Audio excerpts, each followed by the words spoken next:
Hello, gang. It is the Matt Murphy radio show starting late today because the previous show could not get out on time. Dadgummit! Where's the program director around here? His damn guests. I mean, he's got guests. They're running late. They're encroaching on my time. They're encroaching on Jay Harper's time, Bell K's. Come on, man. But at least the guest is wearing loose-fitting clothing. That's true. And looks hydrated. Oh, my goodness. Yes, yeah. Harper's tried. Oh, Jay, you and I are going to get along really well.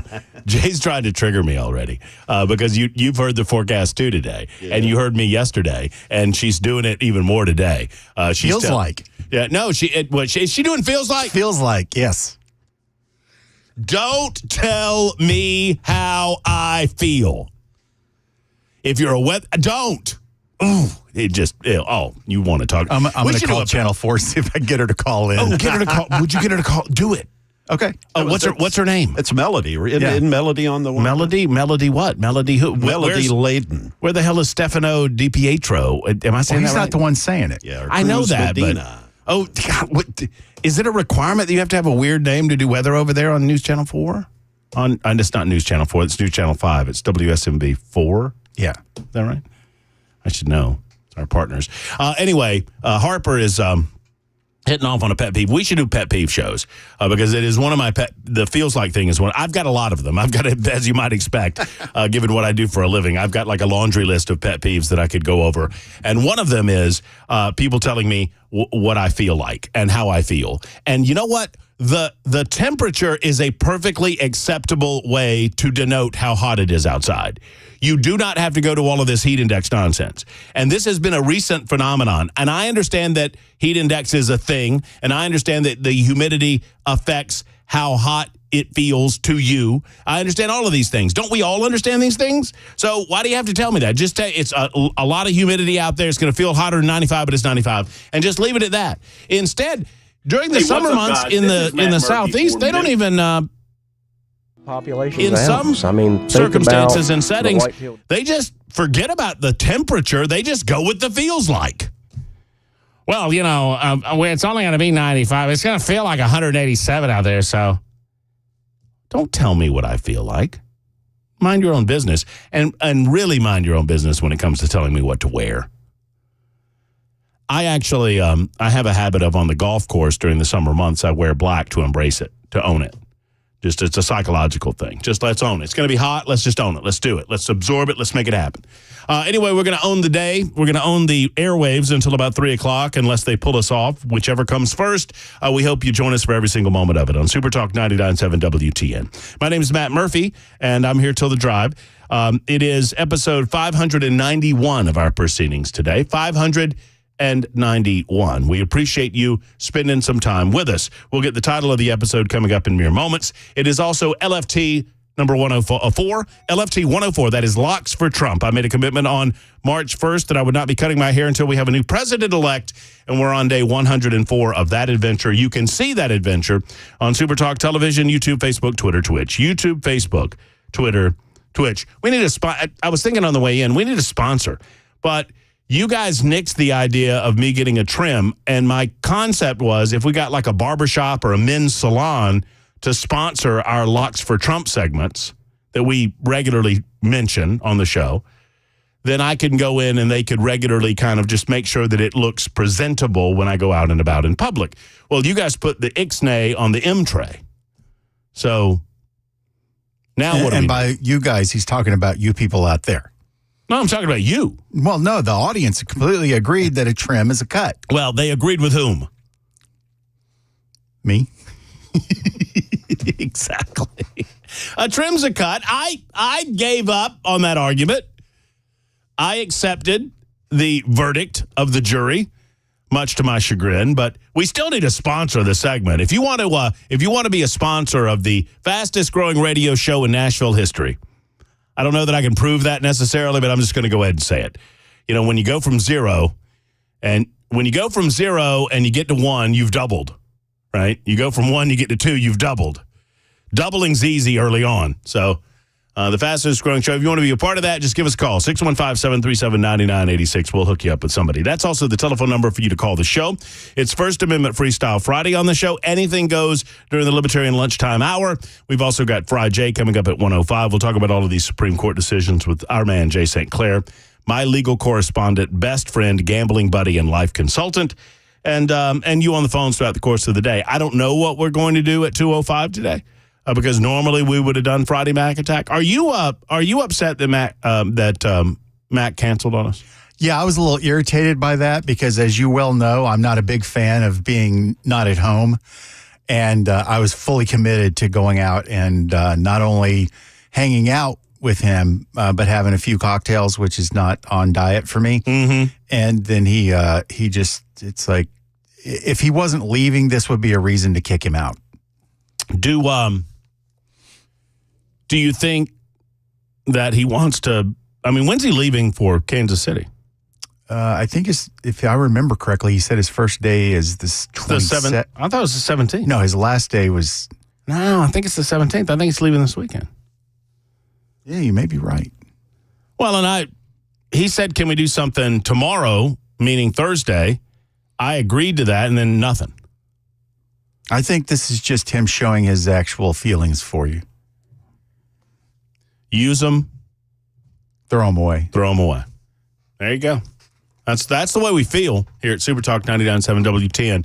So, Mama Maury, if you're listening, and I know you do, I'm sad to report that Matt canceled on us on our goodbye party adventure, and then he has now ghosted us. Much like a relationship in college, we had a moment, we enjoyed the moment, and now the moment is over. All right, SCOTUS, the Supreme Court of the United States of America is coming out with a couple of rulings. They did not come out with a big ruling that's being anticipated. Although, for me, the idea of executive privilege and executive immunity is not the biggest ruling of the court this session. I don't know that that's going to turn out in Trump's favor necessarily. Maybe I could be wrong. Frankly, I didn't know that. I anticipated the bump stock ruling. I would say that. I also anticipated the abortion pill ruling. I didn't think the Supreme Court would want to weigh into that because the Supreme Court is loath to weigh into these issues that they believe is ultimately up to the legislative process, the legislative branch of government. And being an equal branch of government, the Supreme Court has respect for the separation of powers.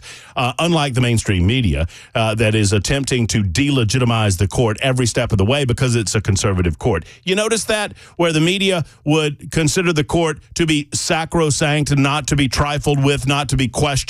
They are above it all. They're above the fray. This is when you had Ruth Bader Ginsburg in there, when you had essentially a 5-4 court majority. Now that the court is 5-4 conservative lean, I don't consider John Roberts to be necessarily conservative. He's kind of a squish, middle of the road guy. That said, now that you have a 5-4 lean and oftentimes a 6-3 lean with regard to constitutional conservatism versus liberal activism on the court, suddenly the mainstream media, this court it's a Trump court, and this court they have been influenced unduly, and oh my goodness, Clarence Thomas, who's been on the court since the 1980s, by the way, fact check me here, Bell. Yeah, it was the 80s. I thought it was 90. I'm 90 or positive 91. Wasn't it the second year of Bush's first term? Yeah. So that would have been 90, though. That would have been 8. Well, that's why we need a fact check. It was either 89 or 90. It was early on. So ultimately, the mainstream media treats this institution in a manner consistent with their narrative setting. And it is what they do. Understand, if you know nothing else about this show, clearly understand this. 91. We're going to call out. Thank you very much. Give me a little. You can go ahead and give me a little. Just a little. I don't need a lot of it. Just give me just Ryan Murphy was, and that's enough. So their agenda is plain, and they are against the concept of constitutionally constructing arguments based on the written language in the document. And as such, they have done their level best to delegitimize the court since Trump and since the three justices, Amy Coney Barrett, Kavanaugh, and Gorsuch, have been seated on said court. By the way, Amy Coney Barrett a little squishier. Kavanaugh looks pretty good. I mean, Gorsuch and Kavanaugh have had their moments, one way or the other. Prior to Trump, the mainstream press, and I'm thinking about hashtag Never CNN primarily, they would suggest to you that the court is above the end. By the way, this was the construction of the court. The court was to be above the public fray. They were to be above public opinion. They were to deal with things strictly on the matter in front of them per the Constitution of the United States of America. Is this the purview of the federal government? Can the states have the right to do this, that, or the other thing per the Constitution of the United States? They were to deal with the big issues facing the United States of America and rule on those issues based on their constitutionality, which is what I think the court is getting back to. And I'm going to apply that to a couple of the rulings that have come out this week. Well, that said, that was all well and good until the court began doing it more so from a conservative mindset, or from what I would suggest to you, a constitutional mindset. And now they are doing everything in their power to delegitimize the court. So today, they don't know what the hell to do with the bump stock ban deal. Because it was Trump that instituted the bump. They are as flummoxed as can be, because they have been telling you that this is a Trump court and that they would bow before the will of Donald Trump. Well, Donald Trump instituted the bump stock, and they, for lack of a better way of saying it, de-instituted the bump stock ban, saying that the executive branch has no authority to initiate this type of thing. That is for Congress to decide. And they're right, by the way. Well, what kills me is if they like the ruling that comes down, that's the court above the fray. That's the court doing God's work. Mm-hmm. But if they don't like the ruling, then there are a bunch of conservative Nazis who are trying to overturn the will of the people. And I got to say this because I love saying this on Twitter, and I don't think anybody ever gets it. Harry Reid still gets the assist for the conservative Supreme Court. Trump may have nominated him. That's true. But Harry Reid gets the assist. The Democrat Harry Reid helped us get there. We told y'all. Didn't we tell them? Yep. We told them. You wanted to blow up the filibuster on federal judges. You did it, and this is what it got you. You know, Harry Reid, as Belkay rightly notes, declared the nuclear option on the table. And he was going to do it for all federal appointments. Ultimately, it just was done for Supreme Court nominees. And this is what you get. You get a 50-vote majority getting you a Supreme Court nominee. And despite the protestations of the Democrats, there you go. So thank you. He's dead, right? Oh, yeah. Didn't Harry die? Mm-hmm. Thanks, Harry. Oh, wait. I looked the wrong. Thanks, Harry. Appreciate it. Thank you. Trump says thank you. I looked the wrong way. I looked up. In a 6-3 decision, the Supreme Court struck down the alcohol, tobacco, and firearm rule. By the way, I wish the Supreme Court would strike down the ATF, period. You mean as an agency? Yes. Yeah, they definitely should. ATF can go. FBI can be restructured, and ultimately, I mean, you know what? What does the ATF do? They should be as a convenience store. What? They should be a convenience store. What do you mean? Alcohol, tobacco, and firearms all in one place. Come buy them. I didn't get it at first, but that's pretty good. Bell and Matt's ATF. Come on down. I can hear the commercials now. ATF and WTF. There's something there. It's pretty good. You know what I mean? So we'll break that down for you. We'll get Jay St. Clair to give his thoughts on it as well. Your telephone calls, 615-737-9986. Would love to hear about what's going on in your world, 615-737-9986. Here on these Fridays, it is our commitment to you. We take all comers Monday through Thursday. We love turning monologues into dialogues on the Matt Murphy Show. On Fridays, here's my commitment. Regardless of what you call about, regardless of the subject matter, I will turn it into an interesting conversation, whether I'm interested or not. It is a gift that I give you on Fridays, that not only will I take your call, I'll actually act interested in it and be nice to you. 615-737-9986. It's episode 591. You can find us on the radio. You can find us, obviously, anywhere you stream music, talk, or information, podcasting, etc. Just look up Supertalk 99.7 WTN. You find us there. And on the television side of things, Supertalk TV is up and running. You can see my beautiful Hawaiian shirt and my long mane of hair. And you can also see our title. You will not see Bell K, which is why we call him Headless Bell. He refuses to participate, despite the fact that I ask him every day. But he does title these episodes. Episode 591 is entitled Matt Murphy, armed and opinionated. Prison wallet holster. Prison. Well, I know. Yeah, that's butt guns. Guns I and heard butts. that. I heard that. You guys hear that? The camera played today? Oh, it's on the hilarious. Chris Hand show. So funny. I missed it, and then Bell played it for me. You know that somebody was putting into that metric, like somebody said something about kicking butt.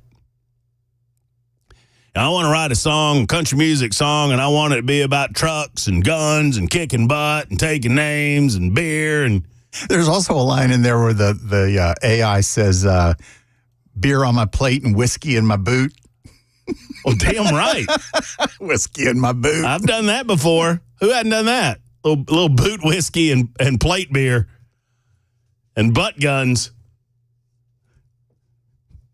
You got to do what you got to do, man. If you're serving 2 to 5, you gotta protect yourself.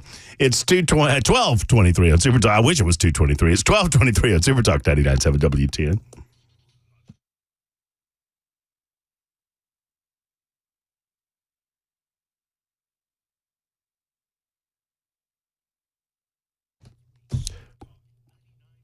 Nobody tell Lenny McGill or Dan or the rest of the crew at the Glock store that we were talking about butt guns a minute ago, and nobody mentioned to him that I mentioned butt guns in his advertisement, but I just did. I don't think they have butt guns at the Glock store, but you can ask.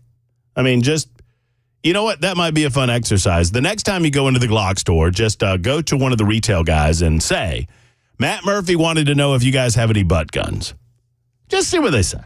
Just see what they say.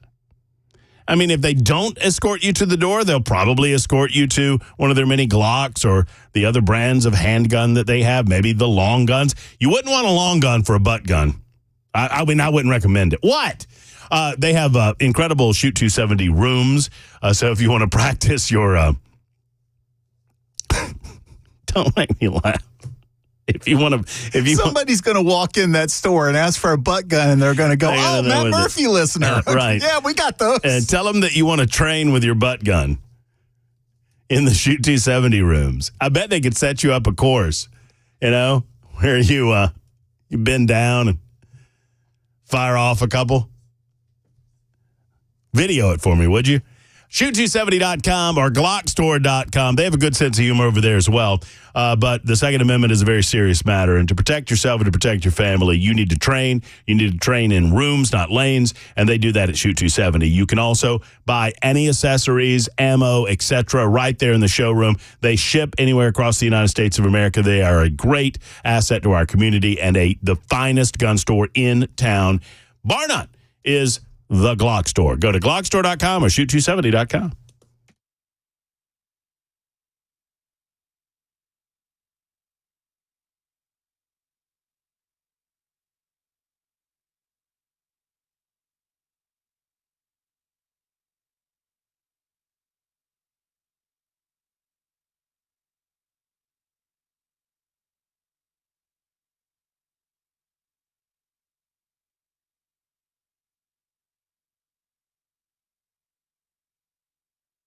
Family Talk with Straight Talk. You give and you give. It's time to get with Straight Talk Wireless. You get a reliable 5G network and unlimited data, and you get to choose who joins your family plan starting as low as $25 a line. Does it have to be family? It can be family or people you like.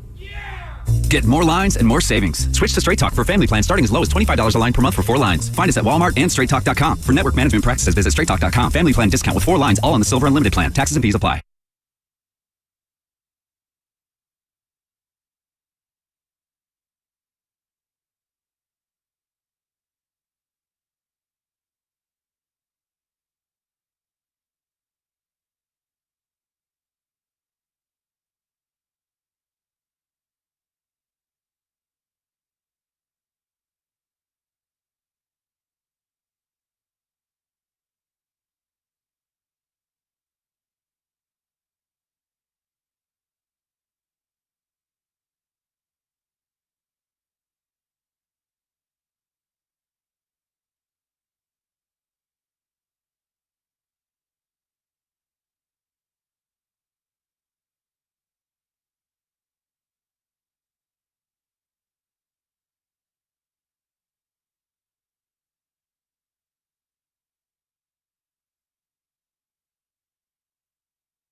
Another scary incident involving a Boeing aircraft and a scary incident in Gallatin this morning leaves a person with severe burns. We'll have those stories at 12:30 on Super Talk 99.7 WTN. Thank you much, Mr. Harper. 1228, a First Amendment Freestyle Friday, just getting underway. Libertarian lunchtime hour happening right now.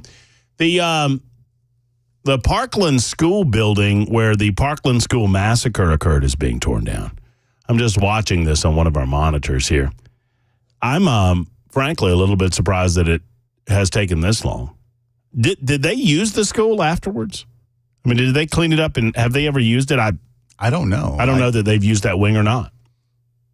I don't know. The shooting happened in 2018, so it's been a full 6 years since the occurrence at the Stoneman Douglas. I think that's right, Stoneman Douglas High School, Parkland High School.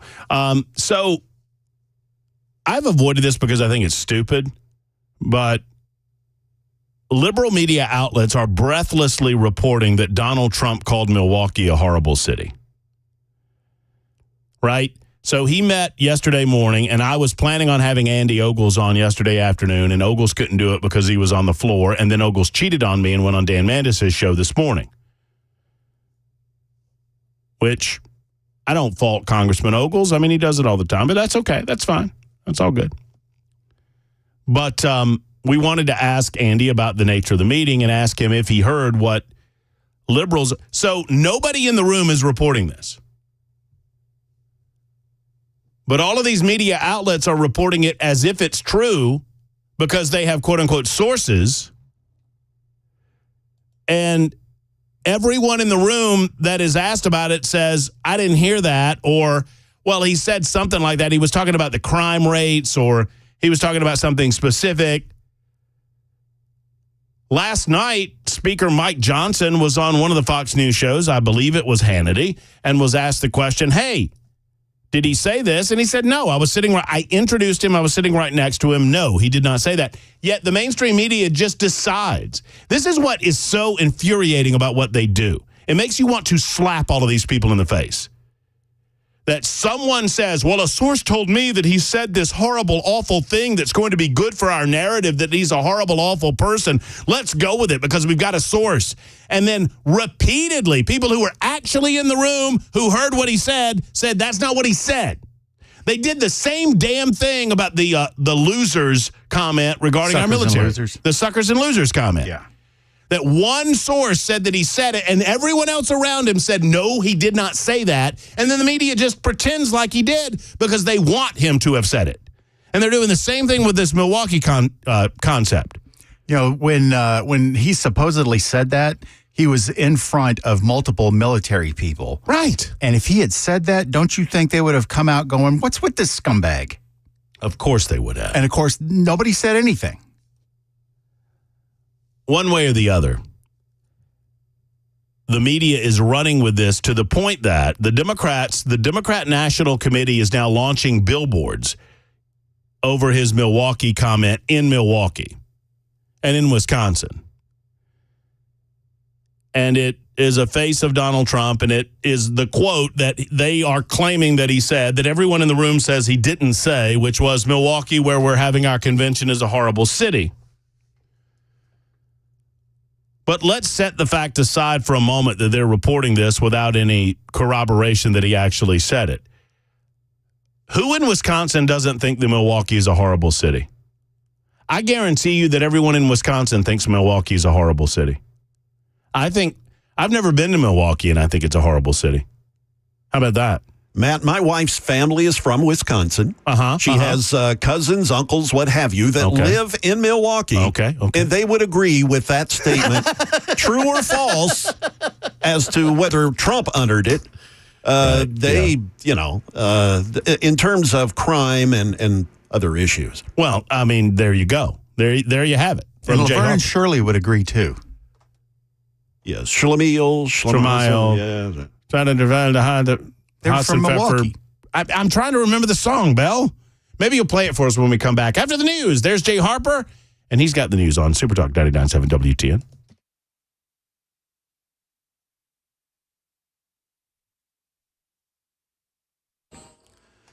Good afternoon, 12:32. I'm Jay Harper with your top stories. It's hot, sunny, 91 degrees. A forecast coming up shortly. The NTSB and FAA, they're investigating an issue so bad on a Southwest Airlines Boeing 737 MAX flying from Phoenix to Oakland that the plane has been grounded since it happened last month.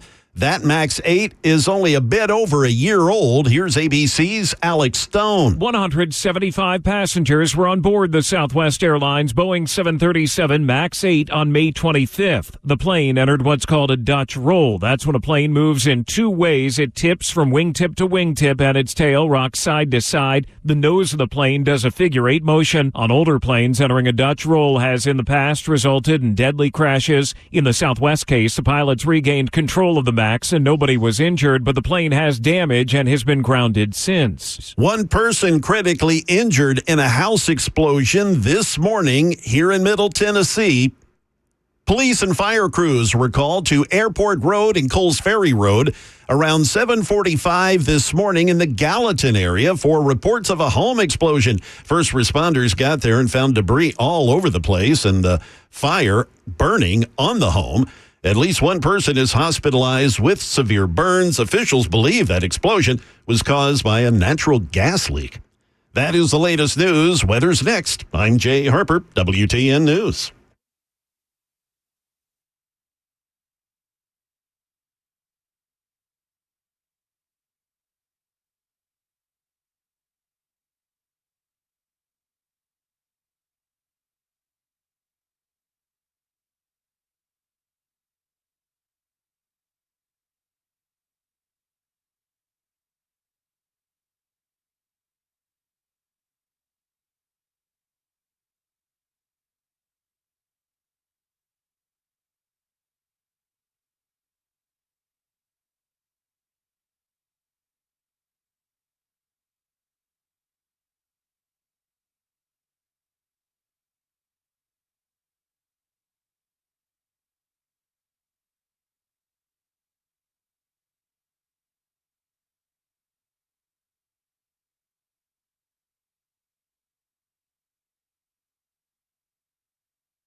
Hello.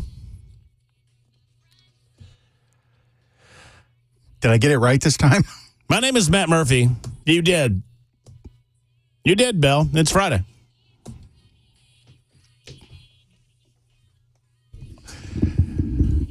That's right, ladies and germs. It is Friday. So says Rebecca Black. We appreciate all of you weekend warriors. You know, many of us are off tomorrow, off Sunday. That's why we love Fridays so much. We've got 2 days of rest and relaxation. But I think about the people that make that rest and relaxation possible. I'm talking about restaurateurs. I'm talking about convenience store workers, and especially talking about first responders and those other professionals that work on the weekends and make our weekend special. Thank you. If you're a doctor, if you are a nurse, if you're a police officer, EMT, firefighter, whatever, we appreciate you, weekend warriors, and welcome to your weekend. It's 1240 on Super Talk 99.7 WT, and my name is Matt Murphy, or as Bell, a loyal listener on the Super Text line, wants to know, who is Matt Muprhy?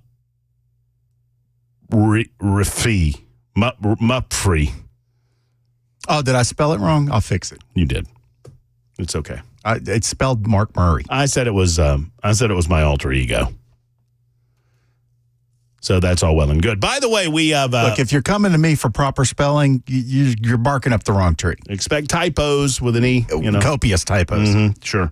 But we're up and running on Super Talk Television, et cetera, and all of the other variety of platforms, and we appreciate you being a part of that. You're welcome to give us a call, 615-737-9986. You can also super text the show, and many of you have super text the show, responding with everything that you need to know about Milwaukee, like this response that we got from, I believe it was Sandra.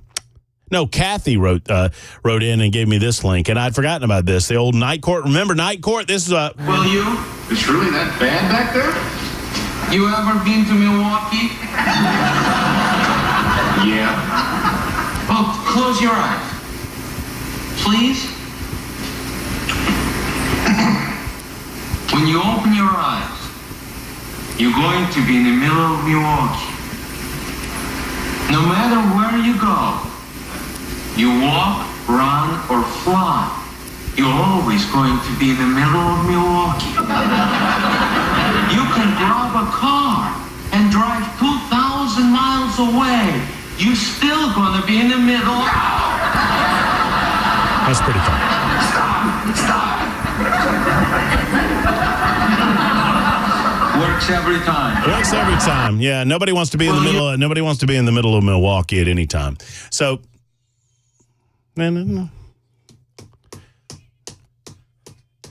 Never understood why she had an L on her shirt. I didn't get it. No, I got it. I understood her name, what her name was. Why did she have an L on her shirt, Belle? Why did she monogram every piece of clothing that she had with an L on it? Because she lived with another woman about her size, and she wanted to make sure she knew which were her Whatever. clothes. That's excuse making. Turn this up. I want to hear it. There's no stopping us. Do it. Then. This should be the theme of the Republican National Convention. Well, you know, we could have had the Republican National Convention. Does that piss anybody else off? That we could have there had were security concerns. Yeah, turn it up. And yes, I know you can't hear it online. Do it our way, yes, our way. I bet I sound great online where you can't hear the music. Sorry, I don't know why I think you can't hear the music online because somehow it's proprietary or something or another. Licensing issues. I don't really understand all of that. They don't pay me to understand all of that, but that's good. That's great. That's memory lane. So why did she wear the L again? Are you suggesting because she lived with another woman who was about her same size, and it was a way for them to not get their clothes confused. Okay, so that would be all well and good if Penny Marshall and that other lady were the same size, and they weren't. Oh, they were close. They were not. They were close. It wasn't even close. You like milk and Pepsi? It was like a little hook. It was like a little thing. It was Penny Marshall's little thing. And I never understood it as a kid. But do you like milk and Pepsi? Do I like milk and Pepsi? Yeah. I do. I like Pepsi. You like milk? I do not. I actually tried milk and Pepsi one time. Together? Yes. Why are you asking me this question? Because that was Laverne's signature drink, was milk and Pepsi. Was it now? Yeah. You've watched many more episodes of Laverne and Shirley than I have. I'm sure. You got it. It's like I didn't really like Laverne and Shirley. I thought it was goofy. I was constantly watching because I wanted to see if the Fonz showed up.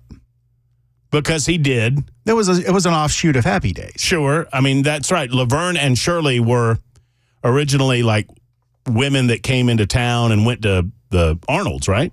No, they lived in Milwaukee, and they were girls that Fonzie dated together. Wait, was Happy Days was in Milwaukee? Yes. Yeah. And Richie Cunningham dated Shirley. Oh. What was Shirley? Cindy something or another? Cindy Williams. Cindy Williams. Cindy Williams. Mm-hmm. Cindy Williams, in no way the same size as Penny Marshall. But anyway, go right ahead. They were anyway, Bell says they were close. Milk and Pepsi, I tried it one time. Tasted like a root beer float. Well, that makes sense. Like a melted root beer float. Makes sense. Okay. You want to give it a go sometime on the show? No. No. Okay. That's up to you. I thought Lenny and Squiggy were goofy. I thought the whole thing was goofy. Hello. Yeah, whatever. Get out of here with the slick back hair. I didn't like it. 12:45 Super Talk. Speaking of goofy, it's our Friday edition of the show. So here's the deal.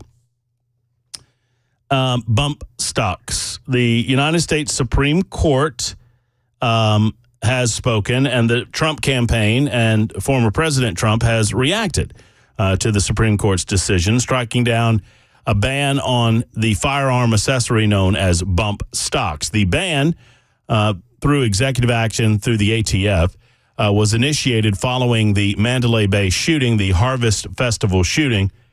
You know who we should try to call and get his thought on this is Brink Fidler of Defense Systems. Hit Brink up. Do you have his number over there? Hit Brink up if you do, and see if he might want to stop by for a moment or two on the phone to give a snap reaction to this. Okay. President Trump, according to the statement, Caroline Leavitt said in a statement, that's Trump's national press secretary, the court has spoken and their decision should be respected. President Trump has been and always will be a fierce defender of Americans' Second Amendment rights. He is proud to be endorsed by the NRA.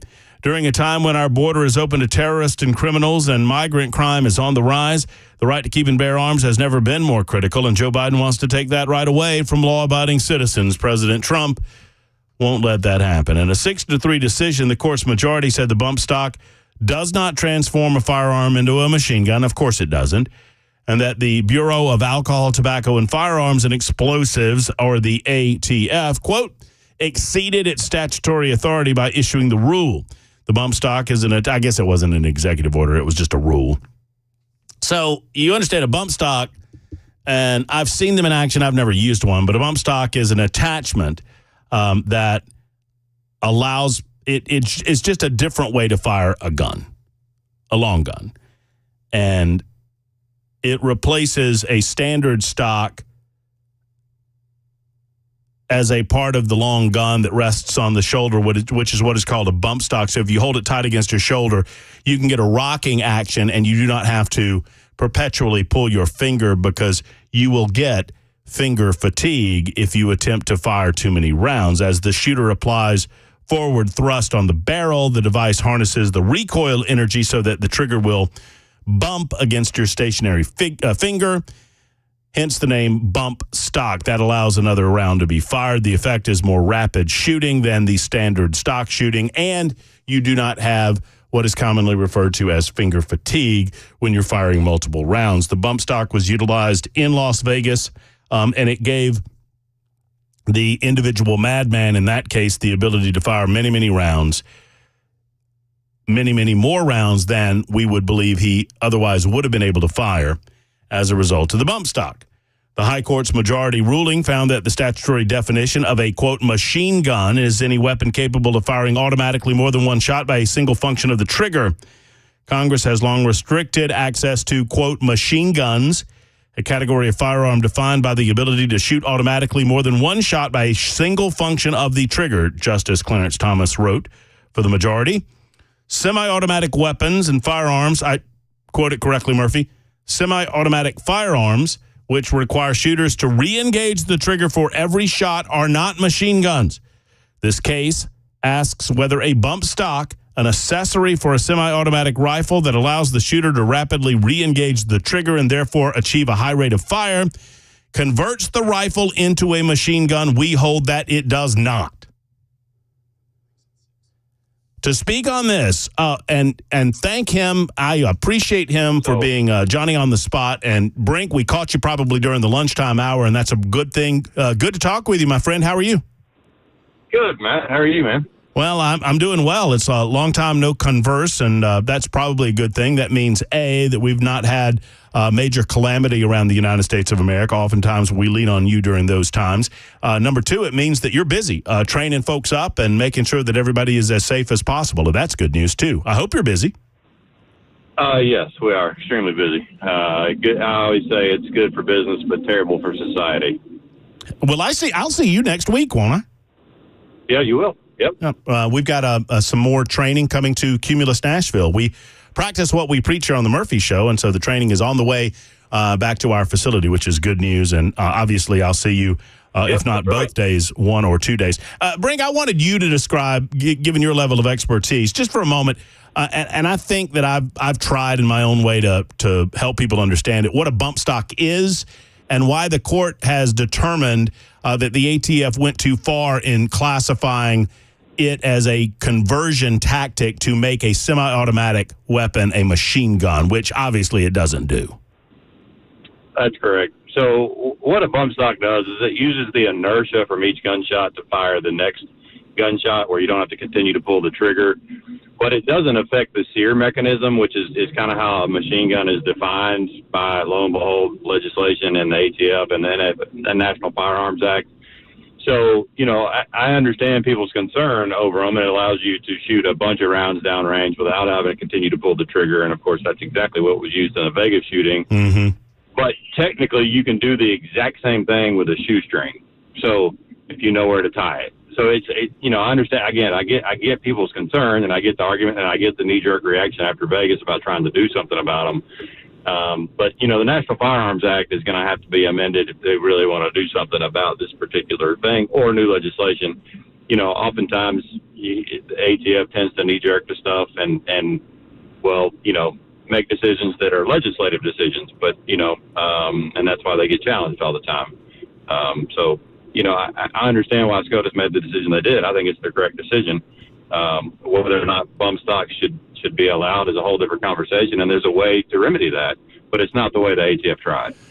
Well, I mean, you're as usual, Brink, you're dead on, right? I mean, we can have a reasonable conversation about whether we want these things in society, and I know many of my Second Amendment supporting friends would agree with me that there's a line that we have to draw somewhere to prevent the government from disallowing us to have these types of things. That said, that's a different conversation than the Supreme Court engaged in. They were asked to examine the definition of machine gun and whether or not the ATF can unilaterally change that definition without the approval of Congress. And obviously they can't do that. And they weren't really commenting on whether or not they should be legal. They were commenting on the methods by which the federal government went about making them illegal. Correct. Yeah. And they, I'm not surprised it's along party lines, I understand, but, this was about as clear cut as it gets. Just by looking at, black letter law, and I know you're obviously familiar with that terminology from spending so much time with Jay. I mean, the law is clear. And again, knee-jerk reaction. And, in Vegas, it did allow him to shoot, nearly 1,100 rounds in just over 10 minutes. And, that's a lot. But, it's really one of the only mass shootings we've seen where that had been used. And again, it's an emotional response, right? Mm-hmm. Uncle Phil, God rest his soul, used to always say, emotion will bring you to the problem, but only logic will solve it. And he's right. And so I'm all about a logical conversation like you are, if that needs to happen. But that's the way the founders intended it to happen. Well, as usual, you're succinct, you're dead on point, and I appreciate that, Brink. Is Gloria doing well over there for you? I know Marmaduke is a hindrance to the business, but... She's out of town for baseball with her son. Yeah. Gloria's doing great. And you haven't met Adam yet. So new addition to the team. Adam is a 5th Special Forces Group guy out of Clarksville who's got about 18 days left in the Army. but phenomenal addition to the team. Has done 14 combat deployments, 15 years of special operations, and 20 years in the Army. Wow. So you need to meet him. He's an awesome addition to the team too. So yeah, it's growing, and I'm blessed to surround myself with really good people. You going to take a break from training to come up and be on the air with us next week if possible? Can I get you for 10 or 15 minutes, you think? Yeah. I mean, I'll be in the building anyway. Absolutely. Let's do it. There's Brink Fidler with Defense Systems. Obviously, he's our go-to man when it comes to all questions about guns and how they operate and those sorts of things, and tactical operations and workplace violence and these types of things. Oh, dadgummit. I hung up on Brink before I asked him about Parkland, that the fact that they were just tearing that building down. But we'll maybe do that next week. It's 54 after the hour on Super Talk 99.7 WTN.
Good afternoon. It is 2 minutes past 1 p.m. I'm Jay Harper with your top stories. We've got plenty of sunshine and downright hot 89 degrees. A complete forecast is on the way. Well, as Matt has been discussing this afternoon, the Supreme Court today invalidating a Trump-era ban on the bump stock. That's a device that can be attached to a semi-automatic firearm in place of a conventional gun stock, and thereby enabling it to fire more ammunition more rapidly. The court ruling that the Bureau of Alcohol, Tobacco, Firearms, and Explosives exceeded its authority in creating the regulation. Here's a reaction from Vice President Kamala Harris after her arrival in Atlanta today. What the court did today is really rolling back what otherwise is important progress to be made to prevent gun violence in America. Back here in Middle Tennessee, a court filing says a former Metro Police lieutenant is the source of a leak of documents from the Covenant School shooter. Audrey Hale, of course, is that shooter. Here's WTN's Ken Weaver with more. News 2 says Lieutenant Alfredo Arevalo claims he handed a hard drive containing the Covenant investigative case file to former Lieutenant Garrett Davidson to place in a safe located in his office, and that Davidson is the only person who had the key to the safe. Tennessee Star editor Michael Leahy claims the newspaper received documents from a source close to the investigation and has been publishing those documents. Nashville Chancellor Aisha Miles has ordered Leahy to court on Monday to explain how that is not a reason for contempt of court proceedings. As for former Lieutenant Davidson, he is the whistleblower who filed a 61-page complaint against the Metro Nashville Police Department recently. Ken Weaver, WTN News. And that is the latest news. Weather is next. I'm Jay Harper, WTN News.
We have an update on our attempt to get WSMV Channel 4 weather person. What's her name? Melody Layden? Yeah, Melody Layden. We have an update on that in just a moment. Right now, I want to update you on Dr. Gill and the Dr. Gill Center for Back, Neck, and Chronic Pain Relief in Franklin. Dr. Wendy, Dr. Dominic, Dr. V, and the rest of the team at the Dr. Gill Center want to remind you that they are there for you if and when you need them. They are there for consistent chiropractic care or for issues that might spring up. And I'll give you a good example. I had a sciatic issue. You know, I had heard about sciatica in the past, and I thought people were just complaining. Come on, suck it up, Buttercup. Well, I experienced sciatica, which is nerve-related, and man, oh man, it was bad. Dr. V took care of me, handled me with kid gloves because he understands that sciatica is a very serious deal. But he gave me some chiropractic care, several adjustments, and over a period of a couple of weeks, we solved that issue. That's in addition to me going for some lower back remedy, some decompression remedy. And the Dr. Gill Center got me fixed up for $49. You can get in. You'll get a complete examination. You'll get x-rays. They'll give you the results of the finding, and you'll get your first treatment right there on site during your first day. pay for that $49 cost. That is a big value, and it is a way to introduce you to chiropractic care through the Dr. Gill Center. They do soft tissue. They do structural, spine-related issues, anything to reduce pain and to accelerate healing. They're doing it. So if you have back pain, knee pain, hip pain, elbow pain, any pain, go to the Dr. Gill Center. Here's the number. Schedule that appointment today. 615-882-4838. 882-4838, the Dr. Gill Center for Back, Neck, and Chronic Pain Relief in Franklin.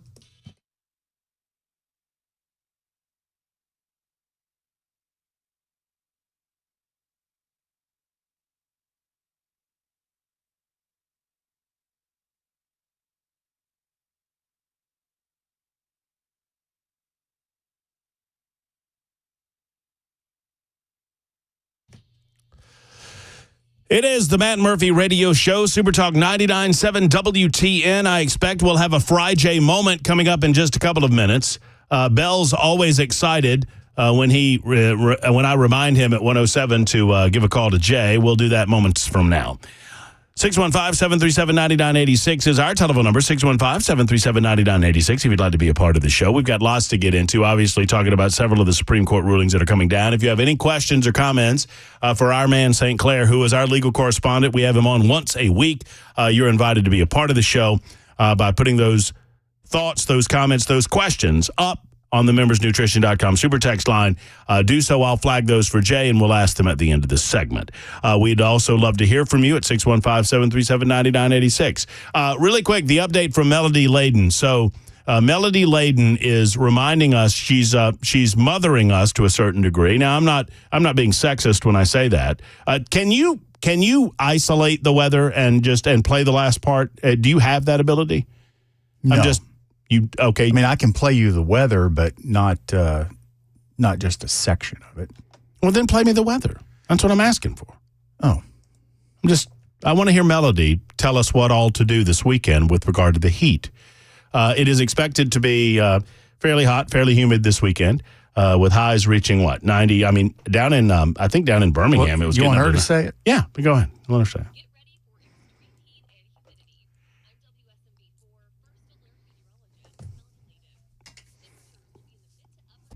Mm-hmm. Mm-hmm.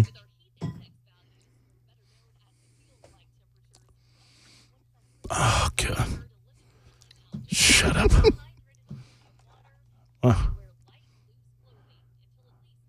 Or go naked. Well, that was what I was about to say. Melody, why don't you just go all in and tell everybody to take those clothes off? I mean, why not? Let's just all go sans tops. I mean, if we really want to get down to it, let's go.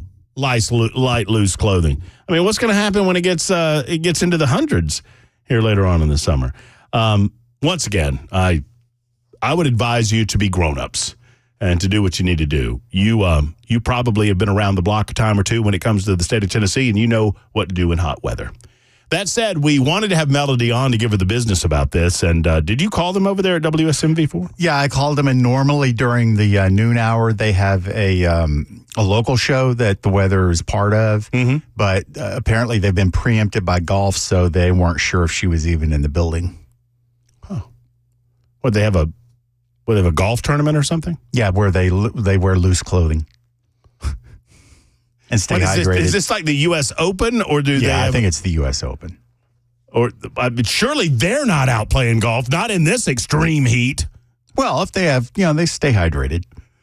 They wear the light, loose clothing, right? And hydration. What else was that? Shady areas, and make sure you stay out of the heat. Melody, I think she has a 6 handicap. She's pretty good.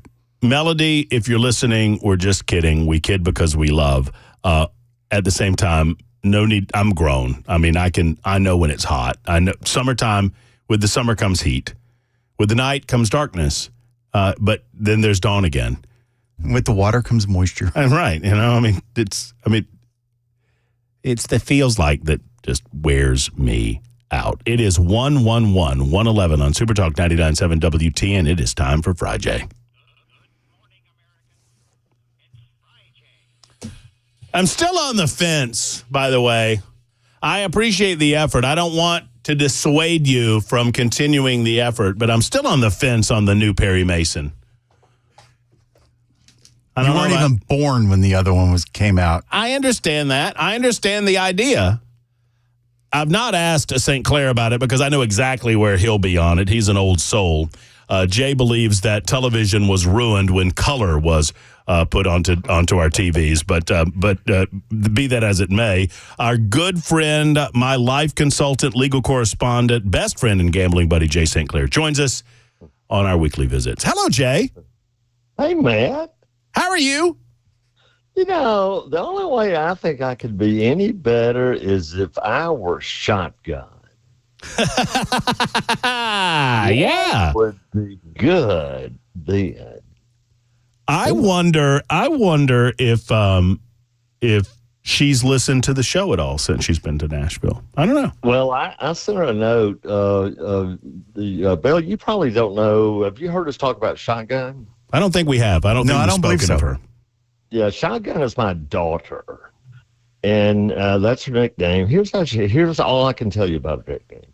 So she went off to college, and then they had these thing called parent days, right, where the parents go down and see them. So her mom went down to see her on Parents' Day, and went to a fraternity. I think it was a fraternity, maybe a joint fraternity sorority thing, but all the frat guys were around.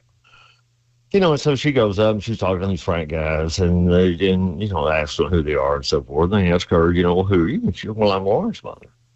You're Shotgun's mother?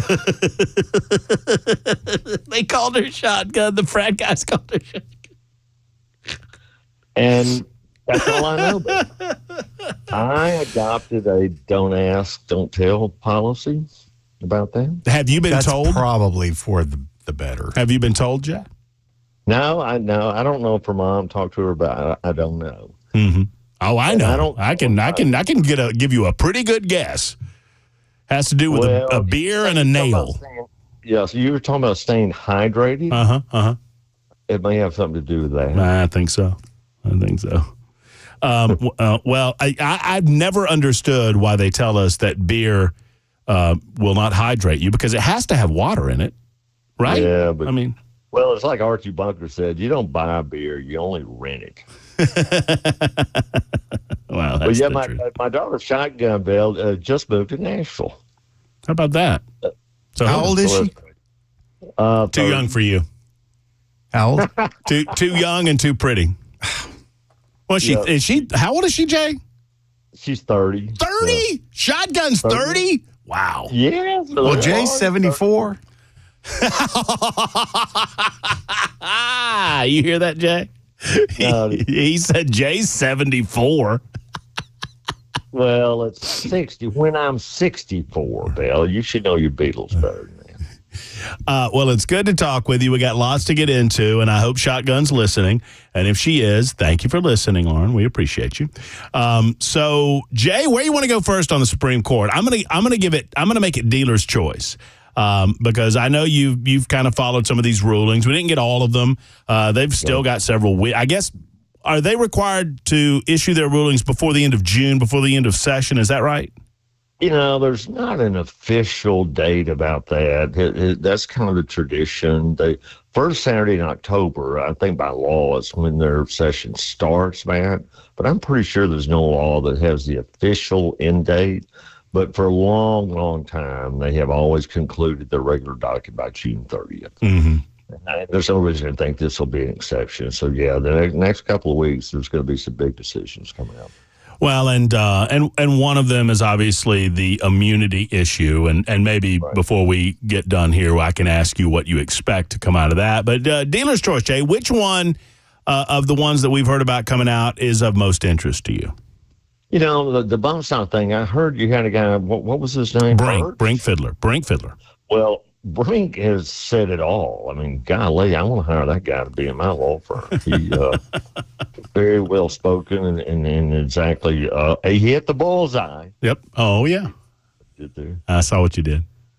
But, yeah, it's actually a pretty simple case. It's not a case about the Second Amendment at all. It's just a case about interpreting a statute. And it was not a hard job. I mean, the statute is just defining what a machine gun is. And the definition is that when you pull the trigger once It just keeps shooting until you take your finger off the trigger. There's no other trigger action needed. Well, that's not what a bump stop does. And Brink explained that. I mean, the person doesn't have to manually do it with their finger, but the trigger is actually moving back and forth. Right. It's just a matter of statutory interpretation. It gets into this bigger issue that, just wears me out, where Congress keeps ceding its authority to the administrative part of the executive branch. They pass these laws, and they say that the Bureau of Tobacco and Firearms can issue regulations. In effect, they write the laws, and that's not the way it should be. And this is another example of this. But here, the Supreme Court said, no, we're not going to let you rewrite this law. If Congress wants to change it, they can change it. Well, and it's an interesting, and I know this is more my world than your world being the legal world, mine being the political world, but I find it amusing that it happened during the Trump administration, so it is considered a Trump era ban, and the 3 liberal judges on the court ended up agreeing with the Trump administration on the ATF's interpretation during Trump of what they could or could not do with regard to the term machine gun. What's the phrase, man? Politics makes for strange bedfellows. Mm-hmm. I was thinking about that recently. A name has surfaced for Trump's VP pick, who was actually the guy, you might remember this, back in 2016 when the race was first starting. This is the guy I liked instead of Trump, Marco Rubio. Marco Rubio. I still have the recording of when they were in the debate, and Trump kept calling him Little Marco. Little Marco. He's changed his tactics. He's not doing so much of that. And I guess probably it's a byproduct of not having to go through the primary process. But we've not heard so much of that out of Trump lately. But I kind of loved that dark Trump, where he would come up with some of the Little Marco. And the funny thing is people didn't really know how to handle it. I've got the recording. I send it as a little voice memo to Buddy Gerald from time to time. And Marco, it caught him off guard. He didn't know what to do, man. So he was going to come back with, well, okay, Big Donald. And then he caught himself kind of mid-sentence and says, that's really not a cut. I'm not going to call him Big Donald. No, Little Marco. Well, so, obviously, it's a clear-cut case of, and you've talked about this over many years, that in our lifetimes, we've seen more and more of Congress not wanting to do the hard work of putting meat on the bone. And so they just throw the bones out there and mostly they let the executive branch do it, which is not the executive branch's authority, really. Except that Congress cedes it to them. They do, and it's all a bunch of unelected, I think it was George Wallace called them pointy head bureaucrats. Mm-hmm. That's why the pandemic got handled like it did. Congress didn't do anything. They just stood back and let the pointy head bureaucrats make all these terrible decisions because they wrote laws that said, during hard times, we're going to give the Department of Health and Human Services the authority to issue regulations on how we should handle things, and we're done.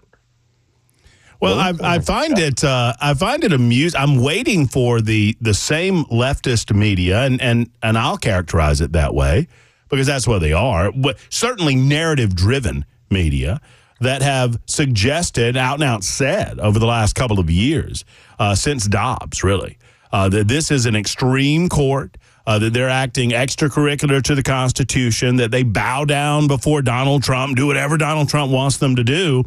Where's all that talk after the last couple of days? The abortion pill case, Jay, say what you will about it, 9-0. Listen, man, there have been a lot of 9-0 decisions out of this court. You don't hear anything about that, but that everyday blocking and tackling is going on. This court has been unanimous or nearly unanimous in a huge number of cases this year, one of which my firm recently won this week. Oh. Yeah, I'm very proud of that. How about that? It was a pretty significant case involved in the National Labor Relations Act because, it's technical, legal, union stuff. But yeah, we got a big win in that case. I didn't realize Littler was a part of that. I just saw the headline. I promise I didn't read the details of the case because some of your work gets really boring really quick, Jay. I know it's important, but yeah, it does. Well, I'll tell you what it was about. It was about a Starbucks in Memphis, where it closed at 5:00. Well, they were trying to get union in there, man. And so they arranged for the local TV station to come into the Starbucks after it was closed, and in violation of all kinds of security regulations they have, and come in and interview the people and whatnot. And well, they got fired. And then they filed charges, and I went up to Memphis and took the deposition. Oh, did you? So-called Memphis 7. Uh-huh. Yeah. And then that case ended up in the Supreme Court. Oh, it just occurred to me. You've argued too. I can now claim two. You can now claim too. You were part of that case. Yeah, there you go. That's funny. Wow. Well, hold your water here. I want to talk to you about the abortion case in just a moment. It was a 9-0 decision, but I want to get Jay's analysis on exactly what happened there. We'll also talk with him about a few other legal matters and your telephone calls and your super text. If you have a legal question for our man, Jay St. Clair's now the time. It is Friday on Super Talk 99.7 WTN.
The FAA investigating possibly fake materials being used for aircraft parts. And we'll hear from the Florida governor on the massive flooding in the otherwise sunshine state.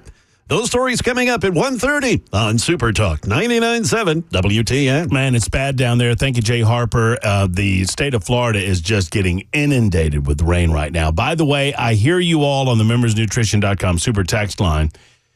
I will not throw Jay Harper under the bus, but I will throw Bell K under the bus. They let me down. It's Melanie Layden. Now, I was saying melody, and it's not melody. It's not like a song. It's like Melanie. I was saying Melanin, so whatever. And a lot of you listeners, Melanie Layden, you're telling me that she is a fine meteorologist, and I'm sure that she is. And WSMV4 meteorologist Melanie Layden is with us this week because Stefano DiPietro is getting married this week, apparently. So I would encourage him to. He's having his nuptials right in the middle of a death-defying heat wave. Mm-hmm. That shows his commitment to the job. I would encourage him to take his wife's name so that we can get rid of that last name. And wear some loose clothing. Loose-fitting clothing during the marriage. Stay hydrated. Right, because there's extreme heat going on. It's like 92 degrees. All right, so here's, I just want to read this because it's so good. Jay, before we move on to anything else, and I have to ask you about some of the after effects of the Hunter Biden thing too, but I just want to read this from Justice Alito. It was sent to me, and I think you got a copy of it too, by our good friend Richard down in Alabama. Right. And it's just so good. And this is the heart of the matter when it comes to courts refusing to do things that legislatures ought to be doing. And right. Justice Alito says, I join the opinion of the court because there is simply no other way to read the statutory language. There can be little doubt that the Congress that enacted 26 U.S.C. 5845 would not have seen any material difference between a machine gun and a semi-automatic rifle equipped with a bump stock. But the statutory text is clear, and we must follow it. The horrible shooting spree in Las Vegas in 2017 did not change the statutory text or its meaning. That event demonstrated that a semi-automatic rifle with a bump stock can have the same lethal effect as a machine gun, and it thus strengthened the case for amending 5845. But an event that highlights the need to amend a law does not itself change the law's meaning. There is a simple remedy for this disparate treatment of bump stocks and machine guns. Congress can amend the law and perhaps would have already done so if ATF had stuck with its earlier interpretation. Now that the situation is clear, Congress can act. How well said. You know, you asked me one time years ago, man, what is an activist judge? And I remember I answered you kind of flippantly. I said, well, it's one that rules against me. Mm-hmm. You know, and that's what a lot of lawyers think. This is the opposite of an activist judge. An activist judge is a judge who interprets the law to be what she thinks it should be. Whereas a strict constructionist, or, you know, whatever term you want to apply to it, interprets the law as it is written. It's not judges' role to write the law. It's their role to interpret it.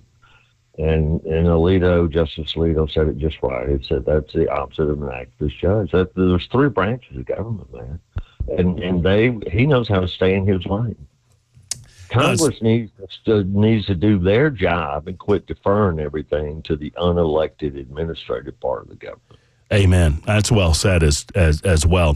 All right, we'll get to the Hunter Biden piece because I do want to ask Jay about the Second Amendment implications and whether or not Form 4473 can be challenged on Second Amendment grounds. We'll deal with that in a moment. It's 1:31 on Super Talk 99.7 WTN.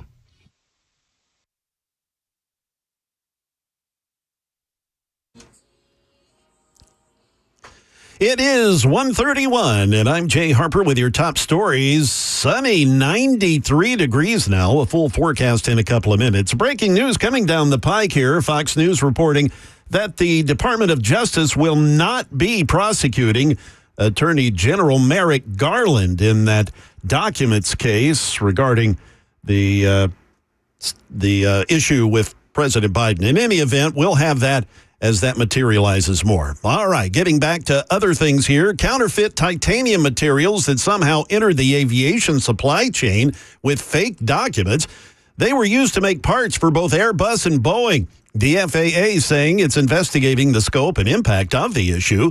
Spirit Aerosystems, which is a major supplier to both Boeing and Airbus, they used the counterfeit titanium that went on planes like the Boeing 737 MAX, the 787 Dreamliner, and the Airbus A220. Alex Stone with ABC, he's following all this. Boeing, Airbus, and Spirit Aerosystems say their tests show planes with the counterfeit titanium are safe to fly, but Spirit Aerosystems says it's working to figure out if the counterfeit titanium meets standards on those planes. Counterfeit material in aviation has long been a problem. The documentation is faked and the materials are delivered that may not be authentic or up to standard. In this case, it's unclear what it will mean for planes that are already in the air right now. Moving to South Florida, they have been hit by flash flooding this week because of heavy downpours. Waterlogged homes can be found all across the Miami area. Here's Governor Ron DeSantis during an update today. We are going to get some more rain today, maybe throughout the balance of the weekend. Hopefully it's not approaching the levels that it was, but we've got a lot of resources staged here, and we'll be able to offer the state's assistance as is requested. That is the latest news. Weather's next. I'm Jay Harper, WTN News.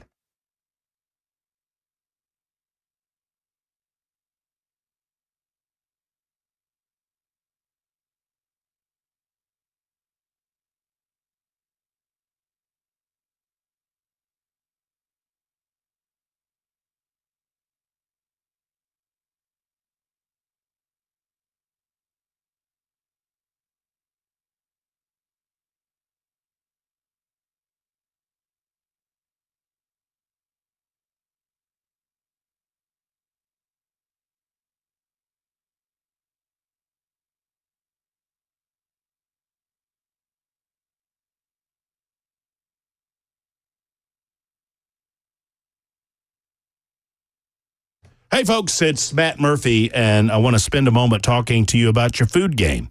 You know, we talk about the food game when it comes to what you prepare in your home, and I talk to you about Savory Spice when I do, because they simply have the best spices available anywhere in our community, anywhere in Middle Tennessee, truly anywhere in the Southeast. I love Savory Spice, and I love what they do.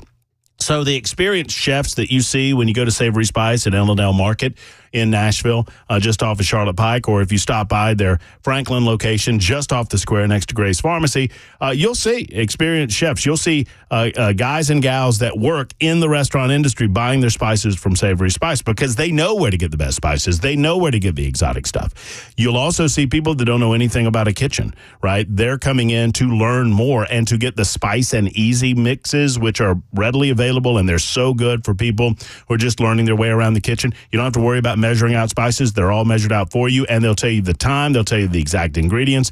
It makes it so easy to make a delicious home-prepared meal for you and your family. And great for gift giving. Grilling season is here, and it's time to get your grilling action done through Savory Spice. So if you're planning on a barbecue for the 4th of July and whatnot, you can plan on stopping by Savory Spice. Savory Spice, locally owned and operated. That's important to me as well. They're great Americans. Holly and David are good people, and they have a great product to sell in Savory Spice. Go by and see one of those locations. You'll smell it before you see it. It's Savory Spice.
Super Talk 99.7 WTN. Kevin, I see you there. Kevin has a thought or a comment about bump stocks. That predated our Jay St. Clair Fry J segment. Jay St. Clair is with us for the better part of the hour, and we've got a number of questions. We've got a number of questions on the membersnutrition.com super text line. Before we get to those, however, Jay, I will ask you this question. I don't know how much, obviously Hunter Biden was found guilty on all three charges against him. The Biden defense, and there's some question about whether or not the judge precluded a Second Amendment defense early on in the trial. I don't remember that, but my good friend Cameron Smith indicated that might have been the case. But and so they went with a different type of their defense seemed to be more that he wasn't an addict at the time that he filled out the form, and the prosecution in the case, obviously demonstrated that he in fact was, and the jury agreed with the prosecution. My question for you though is for me, it's a pretty obvious open question to the court as to whether or not this form 4473 in some way violates the constitutional rights of law-abiding citizens with regard to gun ownership, especially considering that now we have different opinions from the various states about what is and is not legal with regard to consumption of drugs. So the question at hand is from 4473, question 21, number F, which is this.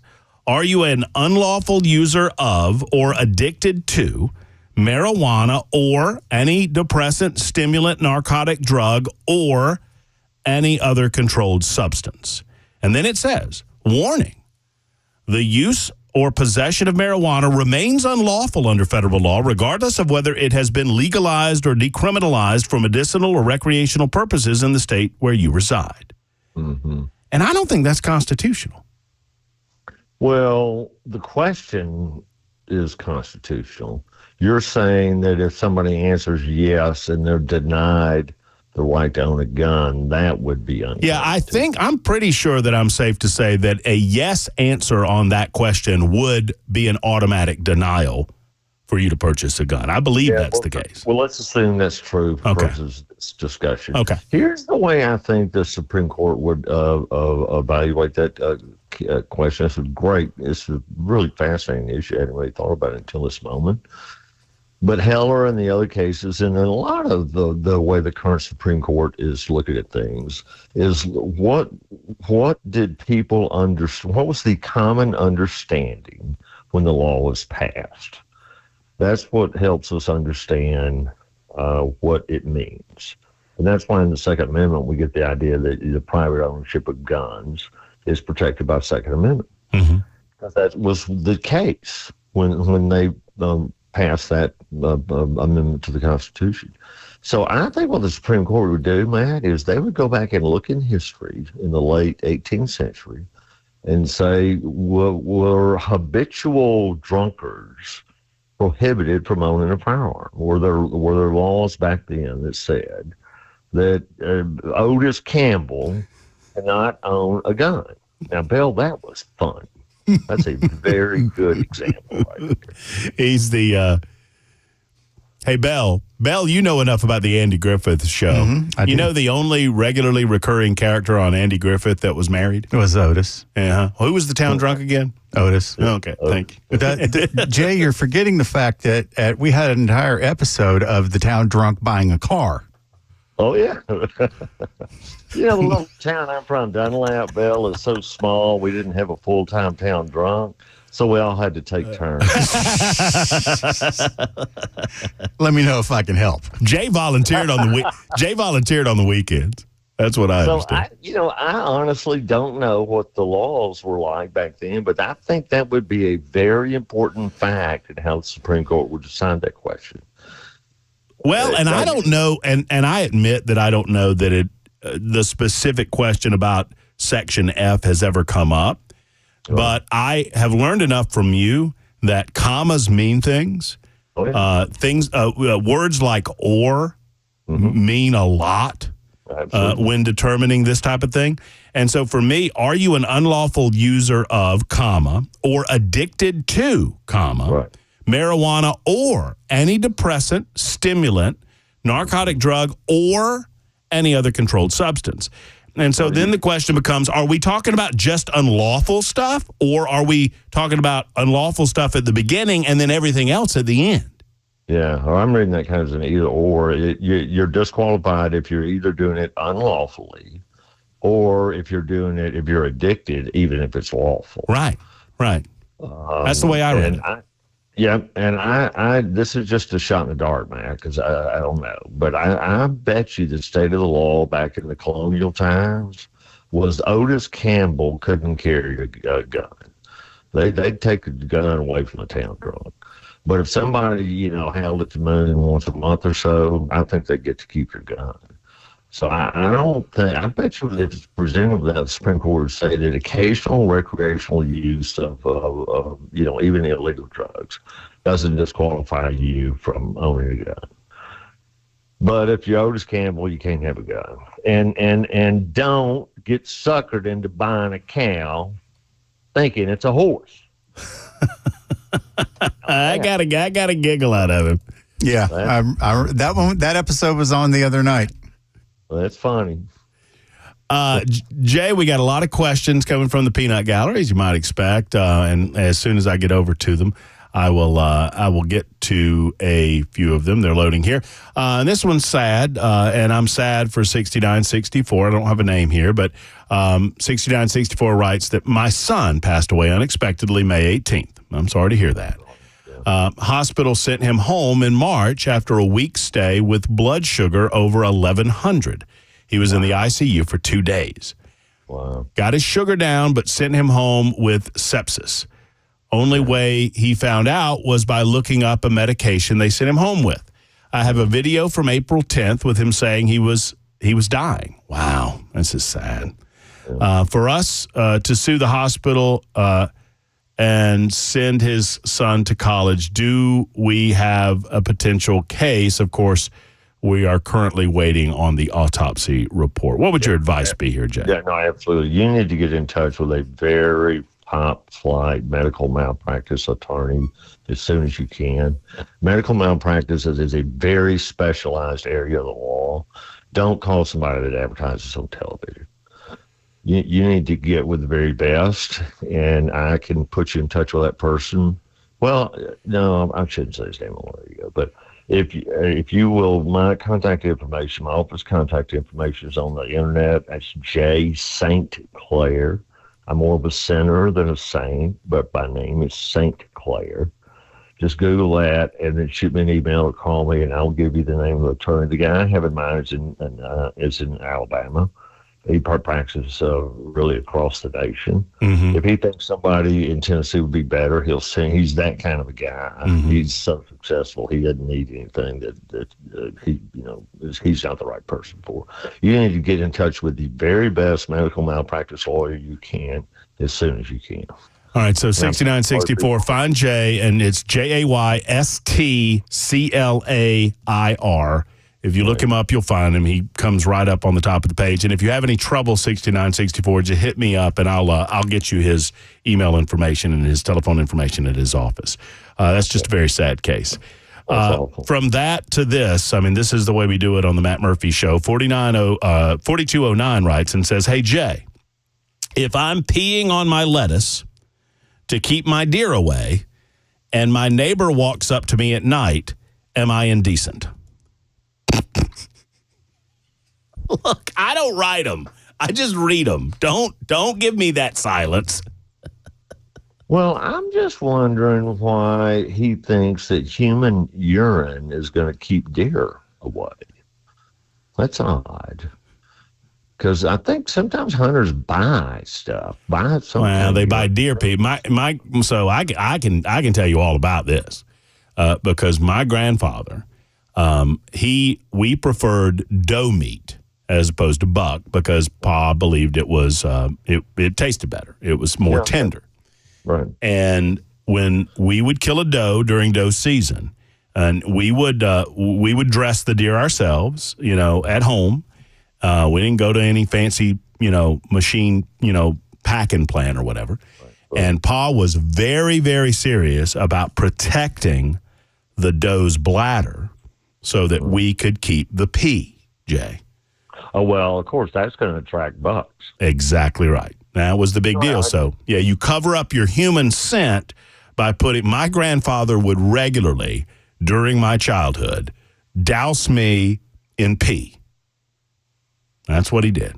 Doe pee, but pee nonetheless. So, is there a Russian video?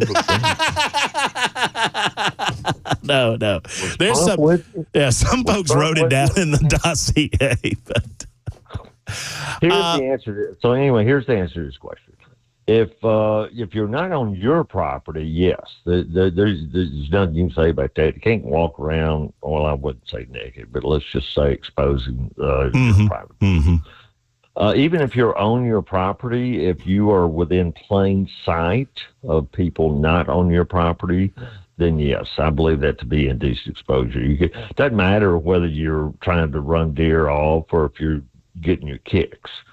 If you're walking around, even on your own property, naked, where other people can see you, then that violates the law. This is America, sir. This is not, outer Mongolia. Apparently, this is born of a conversation with our good friend Cameron Smith, who was filling in for Chris Hand earlier. They were talking about keeping deer away from garden vegetables. So apparently that was a question born of that. I know it reminds me of there was a local, you remember the show Cops? Oh, sure. Remember Cops, sure. Montgomery, Alabama produced a local version of Cops on their local Fox affiliate. Yeah, I think I remember that. And there was I will never forget it. There was a call for an obscenity call in Slapout, Alabama. Yeah. And the police went to the call, and the call was that there was a man naked in his front yard going to the bathroom, peeing in the front yard. Yeah. Right. And the police went to his front door and knocked on his front door. And the guy came to the front door. And they said, "Sir, we've had a call about someone naked in your front yard." And the guy said, "Yeah, but I wasn't peeing."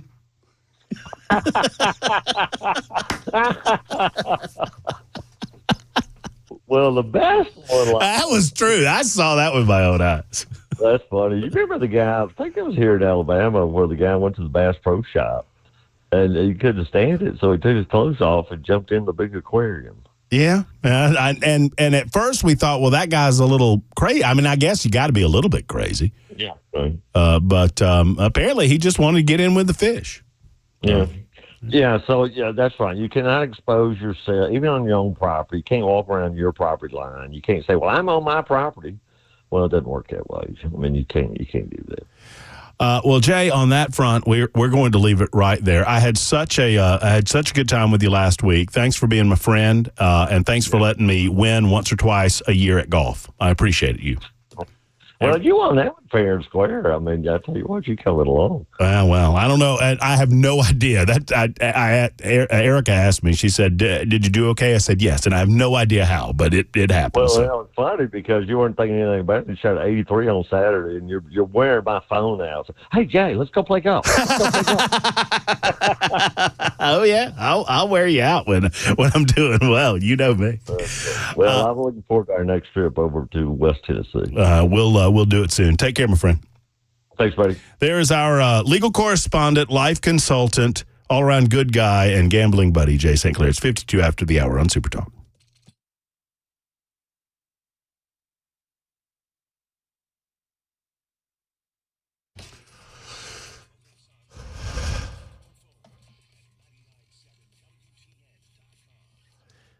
Hey, friends, it's Matt Murphy. Tennessee Men's Clinic is on my mind, and I think if you are at a loss for energy, if you're at a loss for motivation or drive in your daily life, maybe it's going to the gym, or maybe it's getting work done on the outside of or inside of your house, or maybe it's bedroom activity, then it's time to call the Tennessee Men's Clinic. It is what they do. The urologist at the Tennessee Men's Clinic can go over your numbers. They can take care of you, and they will give you something to work on, and they'll give you a solution for some of those energy problems. It could be low T levels. It could be something else. We need to find out, and we need to get it solved. Most of the men that go to the Tennessee Men's Clinic, and they have been thousands of them over the years, their biggest complaint is that they did not do it sooner. Gentlemen, don't let yourself just slip into old age willingly. Don't go quietly into that good night. It's time to get with the Tennessee Men's Clinic and get back to life again. The Tennessee Men's Clinic can be found online at TennesseeMen'sClinic.com, TennesseeMen'sClinic.com, or better yet, give them a call and schedule that appointment today, 615-208-9090. Did I mention 2 locations to serve you? One's in Midtown Nashville since 2014, the other since last year, 2023, opening in Cool Springs. Tennessee Men's Clinic, 615-208-9090.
Good afternoon. It is 2 p.m. I'm Jay Harper with your top stories. We've got sunshine. We're at 92 degrees on Music Row. A complete forecast is coming up here in just a few.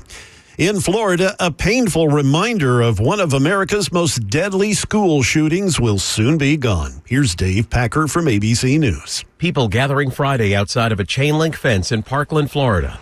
Inside the fence, crews beginning the demolition of Building 1200 of Marjorie Stoneman Douglas High School, the site where 14 students and 3 staff members were killed on Valentine's Day 2018 by a former student. Since that day 6 years ago, the building has stood as a time capsule. Bullet holes untouched, students spilled blood uncleaned. The 3-story building will take several weeks to bring down. Yesterday, we reported for most of the afternoon a portion of I-40 west of Nashville being closed for several hours due to a crash. Well, we know the sad results of that crash. A tractor-trailer driver from Georgia, he was killed in a single vehicle crash there on I-40. That was near Fairview yesterday. THP reports that Paul L. Stevens, 60 years of age, he was driving his rig in Cheatham County at about noon when that vehicle ran off the right side of I-40. It continued back across both lanes of travel and then overturned on the roadway near exit 184. Police say the man was wearing a seatbelt. And in Gallatin this morning, TBI and ATF, they're investigating a home explosion in that city this morning. Here's Channel 4's Michael Warwick as he reported from the scene. People living in this community are really shaken up by this home explosion. That home, which was a duplex, has been reduced to a pile of wood and bricks. There's debris that's on rooftops around here. And speaking to people in this community, they can't believe that nobody died on impact here. We do know the one person inside that home was seriously burned and hurt when this home exploded just south of downtown Gallatin. Officials believe that explosion was caused by a natural gas leak. That is the latest news. Weather's next. I'm Jay Harper, WTN News.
It is Super Talk 99.7 WTN. My name is Matt Murphy. It is just after 2 o'clock, 2:05 to be precise. We've got one more hour, and we'll call it a week, handing off to Brian Wilson and The Drive. Obviously, big news, the Supreme Court striking down the ban on bump stocks for guns, saying it's a simple matter of the statute. The statutory language is such that you can't create a machine gun out of something that's not a machine gun. It's not that difficult. Kevin's been holding for some time to talk about said bump stocks, and we're getting to Kevin in moments. After we remind you that you can participate on a First Amendment Freestyle Friday by dialing up 615-737-9986.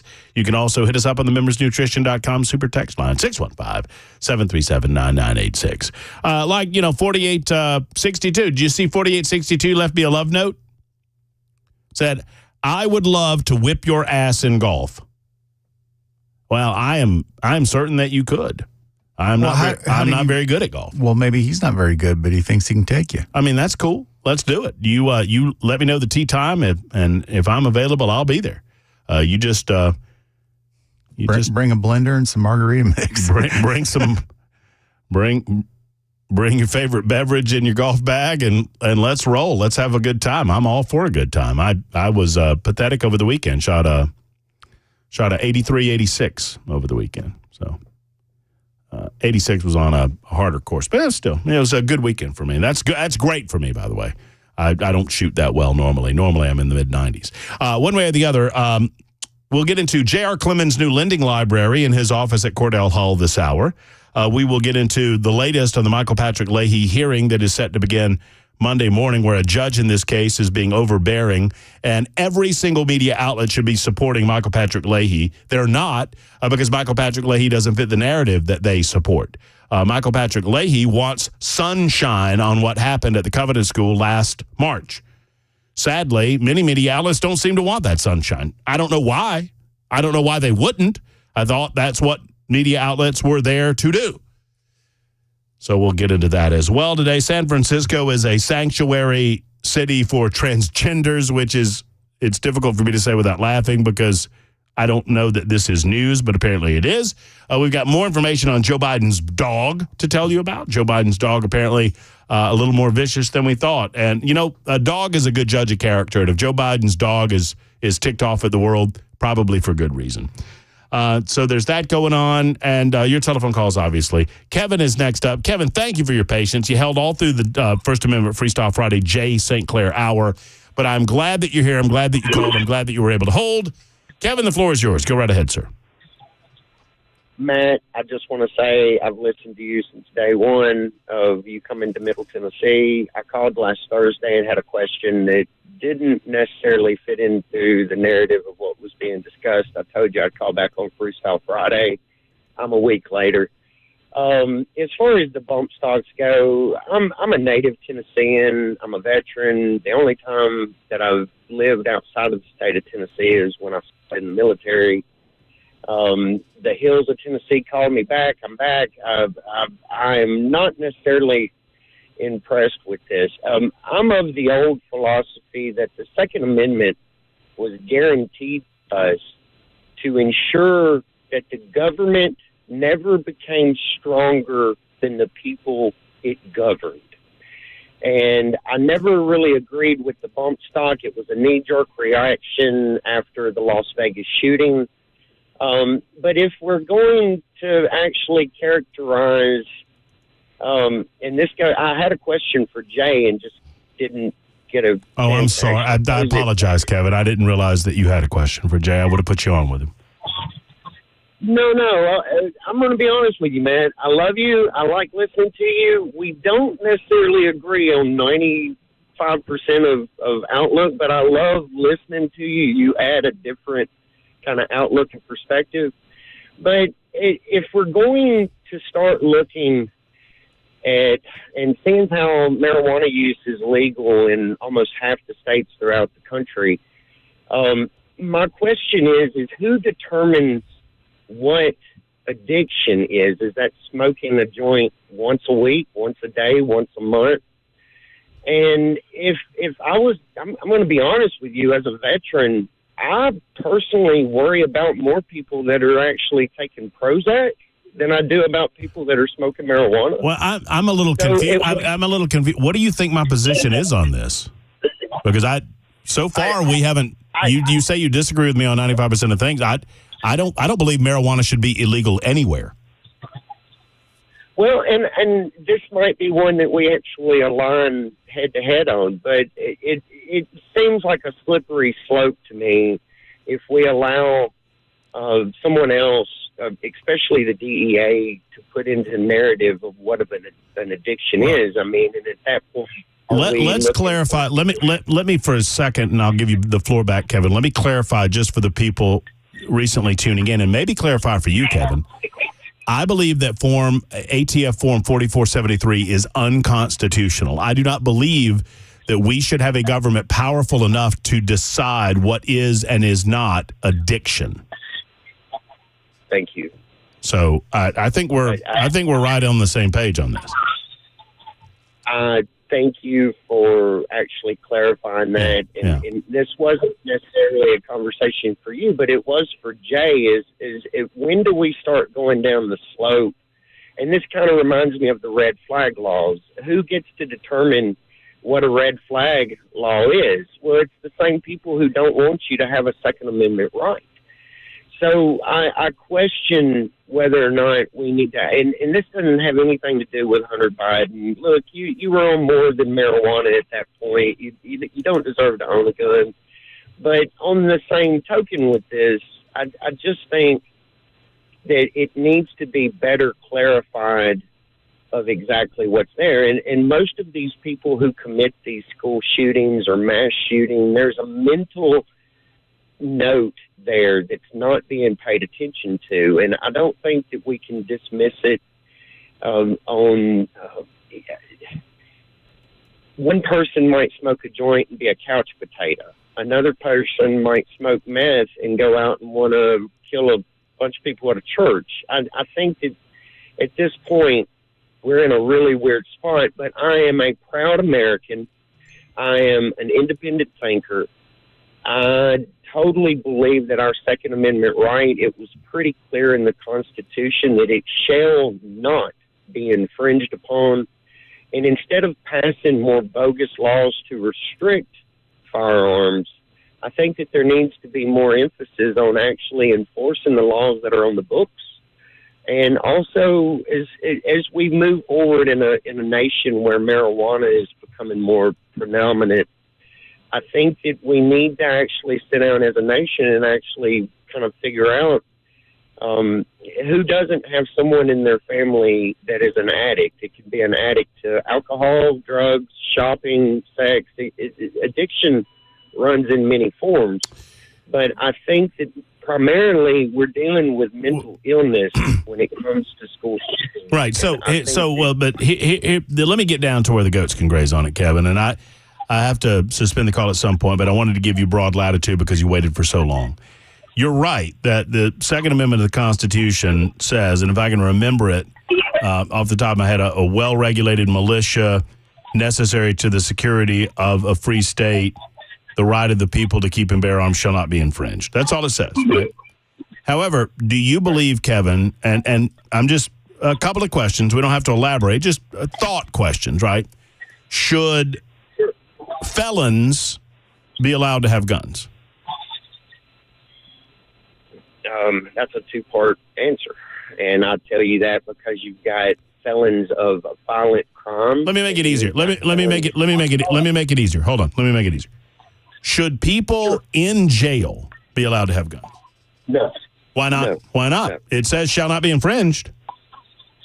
I understand that, but at a point, if you take a violent offender that's used a firearm in a act of a crime, then that should automatically omit them. Okay, so you agree. So you agree that the founding fathers, when they wrote "shall not be infringed," it didn't mean always.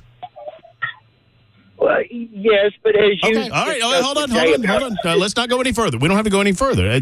So you agree that we as a society have determined, and we even determined it then, that there are certain exceptions that we are going to allow for with regard to infringement that we all commonly accept is a reasonable exception to the rule.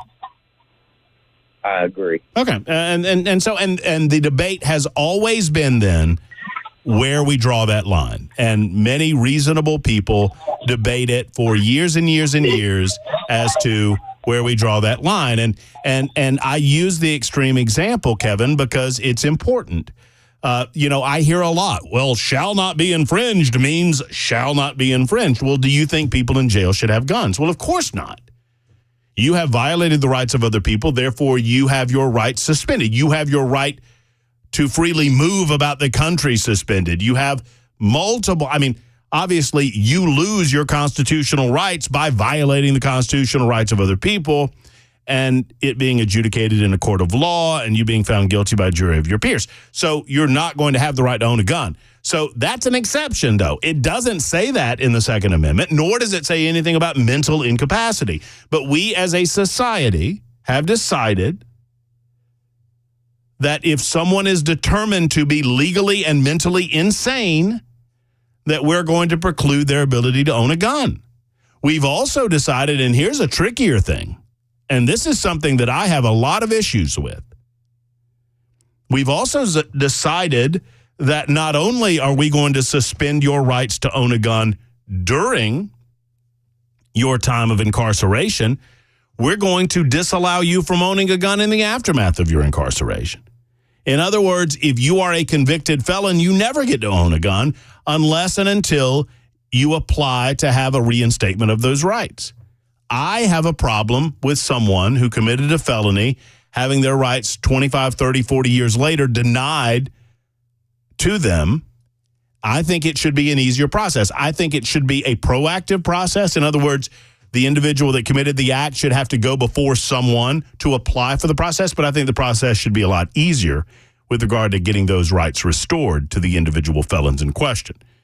Not, as easy as just having them back, but easier, because I believe in those rights so much. The point being this: I understand the purists that say to you a well-regulated militia being necessary to the security of a free state, the right of the people to keep and bear arms shall not be infringed. And they say, well, what do you think shall not be infringed means? Well, shall not be infringed means ever, ever, ever, ever. And if we are to make no exceptions whatsoever, I don't know that that's a society that most of us would want to live in. So we do have our rights suspended at times for good reason, and there should always be good reason in order to do so. But all of that to say, I don't believe that Form 4473 is constitutional. I do not believe that Question 21, Section F of Form 4473 is constitutional. I do not believe that the government has the right to determine when addiction starts and when it ends, and I do not think that they have the authority to tell you that because you are taking some form of controlled substance, that should preclude your right to own a gun. And I believe that it needs to be challenged in a court of law. It's 2:18 on Super Talk 99.7 WTN. One of our favorites is on the line. It is Mr. Jimmy out in Shelbyville. Hey, Mr. Jimmy. Hey, how you doing, Brian? I am great, Mr. Jimmy. I hope you're doing well on this Friday. Well, I'm getting older by the minute. Aren't we all? Mr. Jimmy, you might have heard me say this before. My grandfather always told me that getting old is hell, but it beats Plan B. Oh, yeah. I heard on the radio there a while ago when you were talking to Jay, he had a daughter named, a nickname of Shotgun, wasn't it? That's right. It was Shotgun. Yes, sir. Yes. Well, I've got two daughters that have nicknames. The youngest daughter is 10 years younger than the oldest daughter, and her name was Margarita. And so we called her Pizza. You called her Pizza? Yeah. A Margarita Pizza. Oh, okay. I got you. I understand that. Yes, sir. I was thinking the drink. Yeah, and the oldest daughter started playing basketball in junior high school, and she at 13 she had a 9.5 shoes what she wore, so they called her Feet.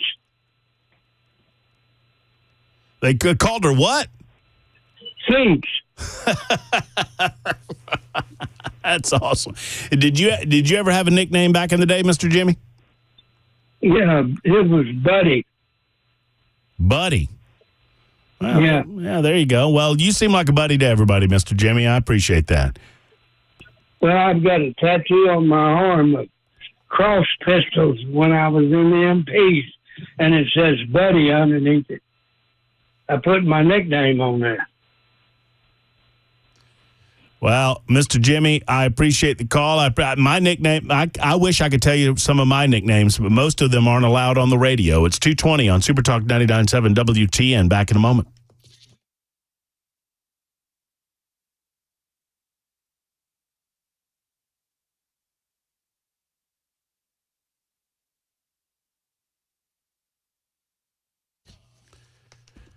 The company you've trusted for over 30 years is now offering mold treatment. They just recently had their birthday. That's right. 30 full years of experience in mold treatment, in waterproofing, in water encapsulation, in structural foundation repairs of your home. That's right. It's USS, United Structural Systems. Now, if you have mold in your crawl space, it can turn into an unhealthy space because those mold spores will travel up into your home.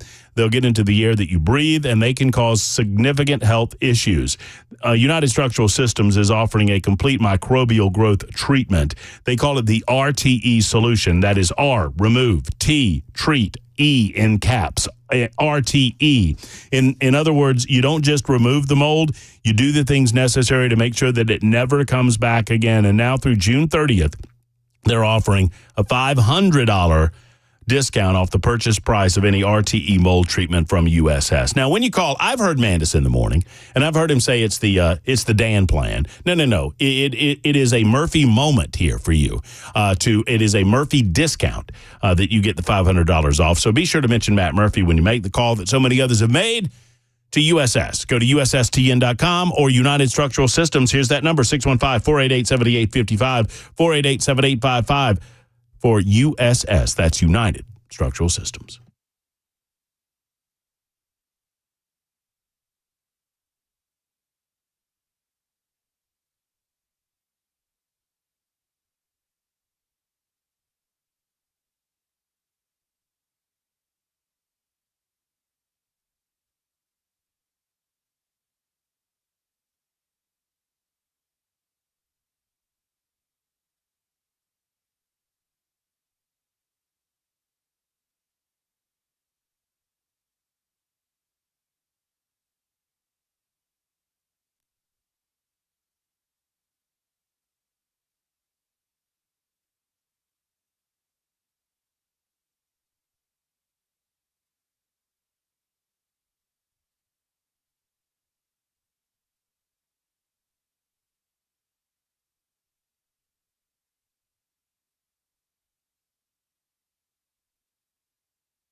In Gallatin, a home explosion this morning leaves one person severely burned, and a court filing names the source of those Covenant school shooting documents. We'll have those stories at 2:30 on Super Talk 99.7 WTN. Serious question, and thank you, Jay Harper, for that update. And we can't wait for the bottom of the we have to wait for the bottom of the hour news. It's coming in about 5 minutes or so. Your telephone calls fast and furious, 615-737-9986. More on our expected trip to the Lending Library in the office of J.R. Clemens coming up in just a moment. In the meantime, your telephone calls, 615-737-9986, or your membersnutrition.com super text comments. Matt, I agree with you. Yes, every time you say J.R. Clemens, immediately Mark Twain pops into my head, and it takes me a split second to course correct. That's Samuel Clemens. You're right. And I think, see, every time I say J.R. Clemens, I think J.R. Ewing. Yeah, but J.R. Ewing wasn't associated with books the way Mark Twain was. Well, come Monday, people are going to be asking, who shot J.R. the bird? That'll be me, right? Oh, I see what you did I did there.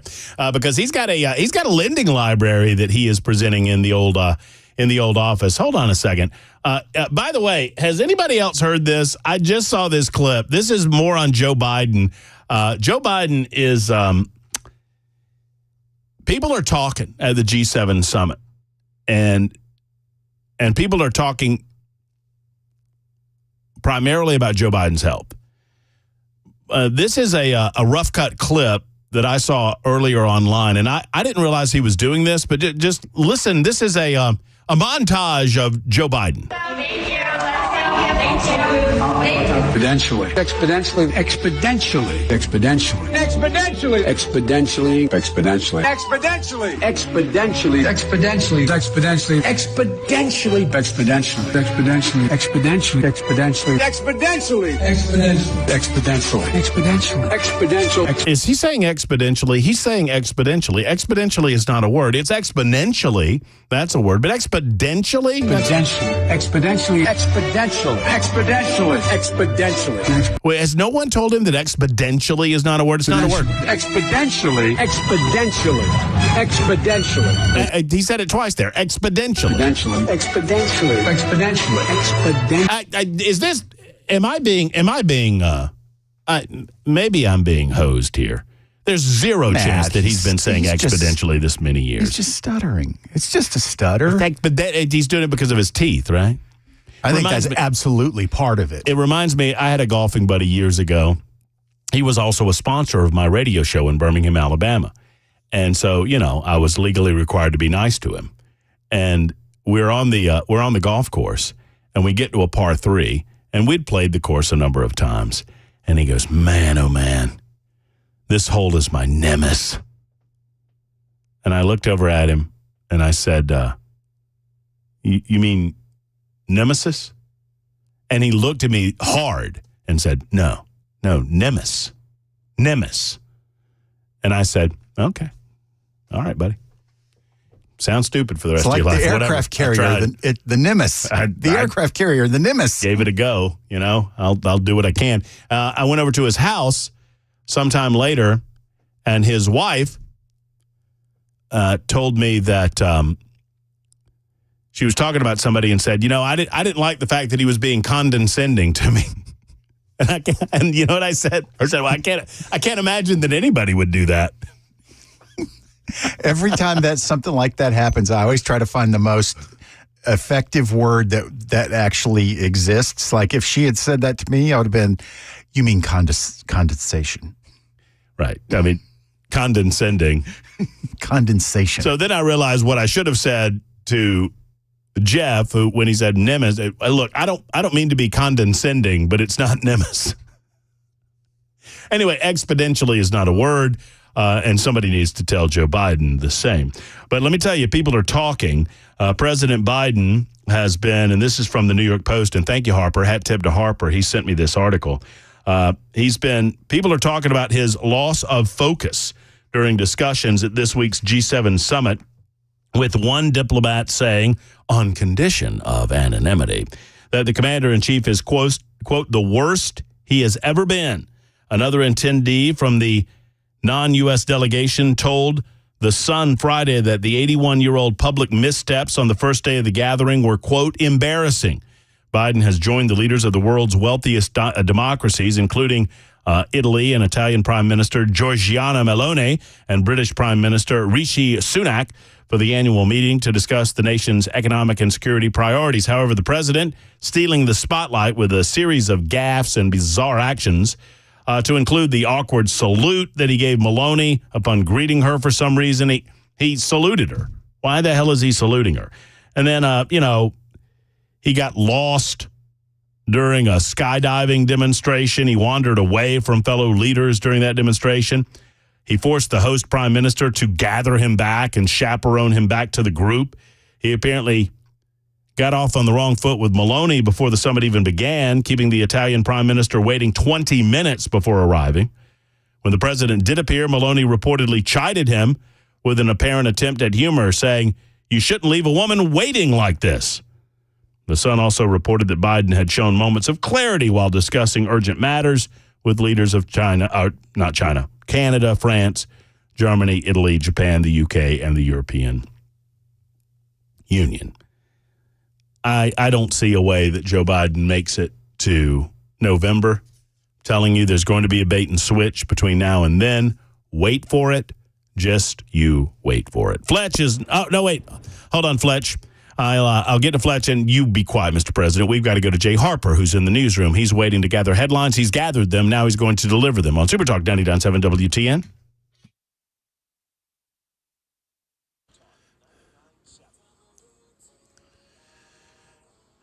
Good afternoon, 2:31. I'm Jay Harper with your top stories. Sun and 93 degrees now on Music Row. We'll get that hot, toasty forecast to you here shortly. One person critically injured in a house explosion this morning, according to authorities.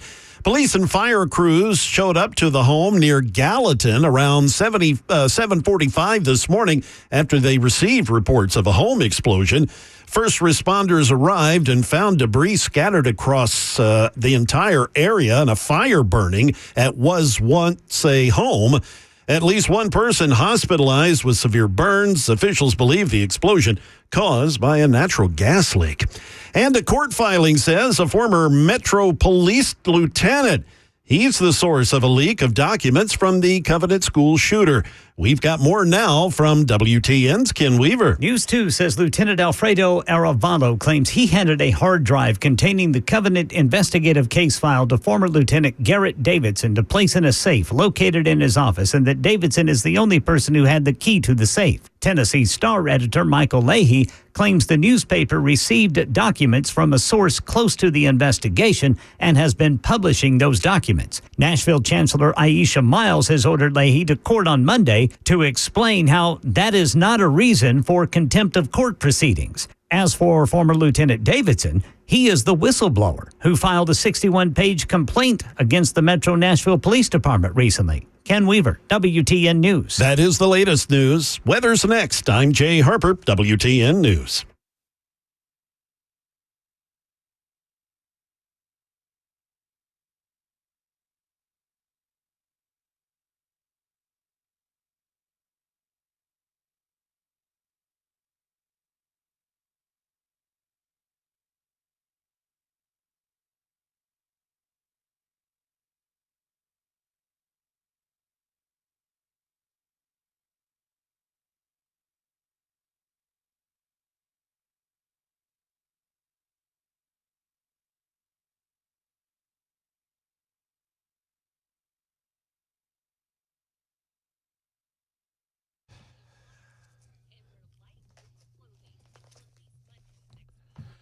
U.S. Pest is here for you. It is a bug season. Boy, oh boy, you see them, you hear them. I mean, the cicadas are gone, but the rest of the bugs are still here, and they're in force, friends, and they want inside of your house. The spiders, the roaches, the other types of creepy crawlies and especially the termites. You need to protect yourself against these bugs. The best way to do that is to get U.S. Pest in your life with a free inspection right now and get their service today. Get regular protection through U.S. Pest. That is the best way to guarantee that you don't have to worry about termites. You don't have to worry about spiders. You don't have to worry about stink bugs. You don't have to worry about ticks and fleas. These are things that can hurt you. They can hurt you and your family. Spiders, stink bugs, ants, ladybugs, mice, silverfish, roaches, and much, much more. You have a 100% money-back guarantee. They take care of common Tennessee pests. Termite protection is available. They have crawl space services available as well. The purpose of pest control and their very existence is very simple: to prevent insect and rodent-borne diseases from harming your family and damaging your property. That's what it's all about at U.S. Pest. Plus, these are fine, fine Americans. U.S. Pest. Call J.K. Erica or one of the rest of the team at 590-1260. 590-1260 or go online to uspest.com.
Hello, friends. Matt Murphy for Defend Systems. Defend Systems is a life safety and security consultation firm based right here in Middle Tennessee. They deal with active shooter and physical security expertise for a dangerously developing world. They can handle active shooter response, workplace violence prevention, site surveys and threat assessment, security consultation, emergency and intruder action plans, rapid response, all customized to your facility. They will help your employees of your business understand what to do in the unlikely event that a disaster occurs at your property. That's what it's all about. They have trained over 200 schools nationwide in this regard, and they can help you. It takes a telephone call or a visit to their website to schedule an appointment today. They're not here to scare you. They are here to train you. Hope is not a plan. It is time to get trained with Defend Systems. 615-236-6484, 236-6484, or defendsystems.com. It's defendsystems.com. Trust me, when your life is on the line, you want to be trained with Defend Systems. Super Talk 99.7 WTN. Back to your calls momentarily. We've got 20 more minutes to go. We'll check in with Brian Wilson before we get out of here for the weekend. Happy to do so. Kamala Harris has provided us with another joyous 20 seconds of Yeah, I'm sorry. Excuse me, ma'am. Yes, ma'am. Okay. All right. Yes, you are speaking. And if you've not heard this one, Belle, listen up. Turn the speakers up. This is a good one. You know, the Kamala-isms are, I mean, she's got no excuse. She does not have age as an excuse. She just says things like this on the regular, and it's brilliant. So the importance of community banks is they are, as they are called, they're in the community, led by members of the community. They are people who understand the capacity of the community, the needs of the community, the culture of the community. You got it? So just in case you missed any of that, but maybe some of you would like to write it down. It's an amazing point of brilliance by Kamala. Let's talk about the importance of community banks. So the importance of community banks is they are, as they are called, they're in the community. They're in the community. Led by members of the community. Led by the community. They are people who understand the capacity of the community. Okay, understand the capacity of the community. Okay. The needs of the community. The needs of the community. The culture of the culture of the community.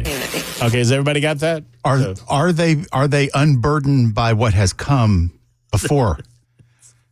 That's what I'm not sure about. Let us imagine a future. Let us imagine what could be unburdened by what has been. Have you seen did we play the Daily Show thing on Kamala Harris? On her? Well, yeah, we've used audio from them before, but I don't know specifically. Her verbal advisor. There's a Daily Show bit. It's about a 3-minute bit. And when the Daily Show's messing around with Kamala Harris along these lines, you know that she deserves it. It is hilarious. It is about her word advisor, I think it is. Her holistic spiritual word person. It's pretty funny. You'll have to see it for yourself. I don't understand why people just don't try to keep her out of those impromptu moments like that, because she's terrible at it. Because she doesn't get called out about it, and she's the best thing they got going, I guess. I mean, what else are you going to do? I mean, what are you going to trot Joe Biden out there? No. You can't replace her. She's a black female. They'll get destroyed. Ask Anthony Blinken to do it. I suppose. I mean, when Anthony Blinken is your go-to guy, that's a problem in and of itself. Okay, so I'm in on this real quick before we get your calls. J.R. Clemens, who's a Democrat in the state legislature here in the state of Tennessee, he's decided that Republicans are banning books so much that he's going to open up a book library. Now, the Tennessee House Democrats posted on the X machine about this a couple of days ago. Tennessee House Democrats read banned books. Chairman Clemens, that's J.R. Clemens, has started a banned book library in his office. Office room number 662 in the Cordell Hull building. It says, come by and check out a book. Here's J.R. inviting us all. Hey, guys, y'all remember this? Let's say you take these books out of the library. What are you going to do with them? You going to put them in the street? Light them on fire? Where are they going? Representative Sexton. I don't have a clue, but I would burn them. Yeah, so that happened. Well, we here in the House Democratic Caucus don't believe in book bans or book burning. So thanks to our good friends at Parnassus Books here in Nashville, we have this selection of books that have been banned across the state of Tennessee and across the country.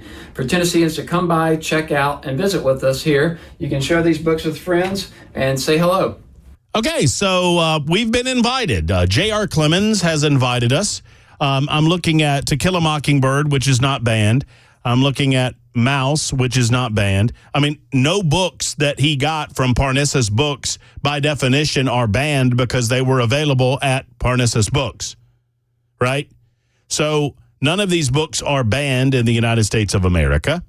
I don't expect J.R. Clemens to understand the difference between a book ban and setting age restrictions on adult material in our high schools and in our middle schools and in our elementary schools. But maybe he understands it and he just really doesn't want to. So here's what I'm going to do.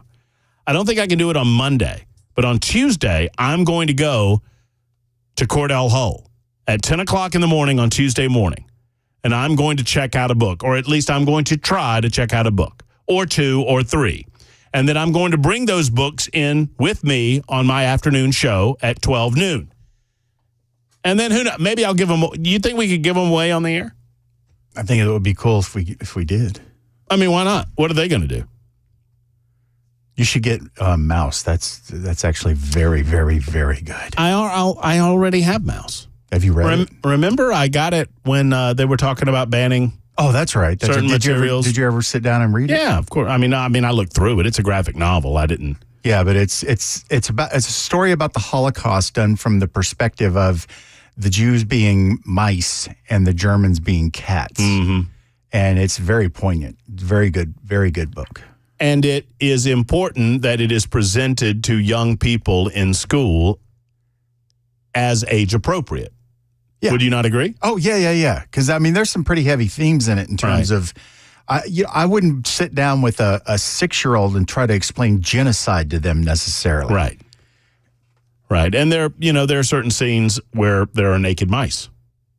Yeah. And because the mice are framed as in human form. They just have mice heads. Yeah, they're yeah. What you said. Yeah, whatever the word is, but exponentially. I mean, it's graphic, not just graphic novel, but graphic in the terms that it presents what happened to the Jews in an honest way. I mean, they were stripped of their dignity, they were stripped of their clothes, they were thrown into gas chambers and treated like cattle. And if you're going to have a child read that, they need to understand what it is that they're absorbing. Sure. I mean, age appropriateness in school is a very important thing. So I just want to make sure I'm hearing this right. So that happened. Well, we here in the House Democratic Caucus don't believe in book bans or book burning. So thanks to our good friends at Parnassus Books here in Nashville, we have this selection of books that have been banned across the state of Tennessee and across the country. For Tennesseans to come by... no books are banned across the state of Tennessee or across the... I mean, Of Mice and Men has not been banned. Can you do me a favor? It's not banned currently. Yes. When you're there, can you grab me a copy of Penthouse? Sure. I'm sure they have one. I mean, they have to have them because this is all about bans. So, that's got to be one of the things in the library because we don't let children read that. Yeah, I mean, Lady Chatterley's Lover or whatever it might be. Maybe they have a copy of Lolita by Vladimir Nabokov. I believe that's who wrote Lolita. But I'll go. I don't think I can go Monday, but I think Tuesday morning at 10 o'clock. That's a perfect time for me to head on down to Cordell Hull. Should be open office hours. Office building or office number 662 in Cordell Hull. Y'all come join me where we sit down and say hello to Chairman J.R. Clemens. Might invite him on the show as well. I'm going to go down. Let's see if he's there. Stuart is next in Brentwood. Hey, Stuart. Hello. Over in District 65, which is western Williamson County, the current representative, Sam Whitson, who's one of the most liberal Republicans in the legislature, is retiring. He has endorsed Brian Bethard as his successor, and Brian has promised that he's going to serve just like Sam Whitson. I would like all of my friends and all conservatives in District 65, Western Williamson County, please don't vote for Brian Bethard. They're two great conservative candidates. I like Lee Reeves, but they're two great conservative candidates running against Bethard. Please vote for one of them. Yeah, from your lips to God's ears. Thank you, Stuart, for the telephone call and for the robust anti-endorsement against the one candidate, begging you to vote for the other two. I don't know any of the individuals involved in that race, but I'll take your word for it, Stuart. 48 after the hour, 49 now after the hour on Super Talk 99.7 WTN.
Winding down our portion of the day, the Matt Muprhy Radio Show, giving way to the drive with Brian Wilson coming up in just a moment. By the way, before I forget, happy birthday to convicted felon and future President Donald J. Trump, celebrating his 78th birthday today. It is also Flag Day.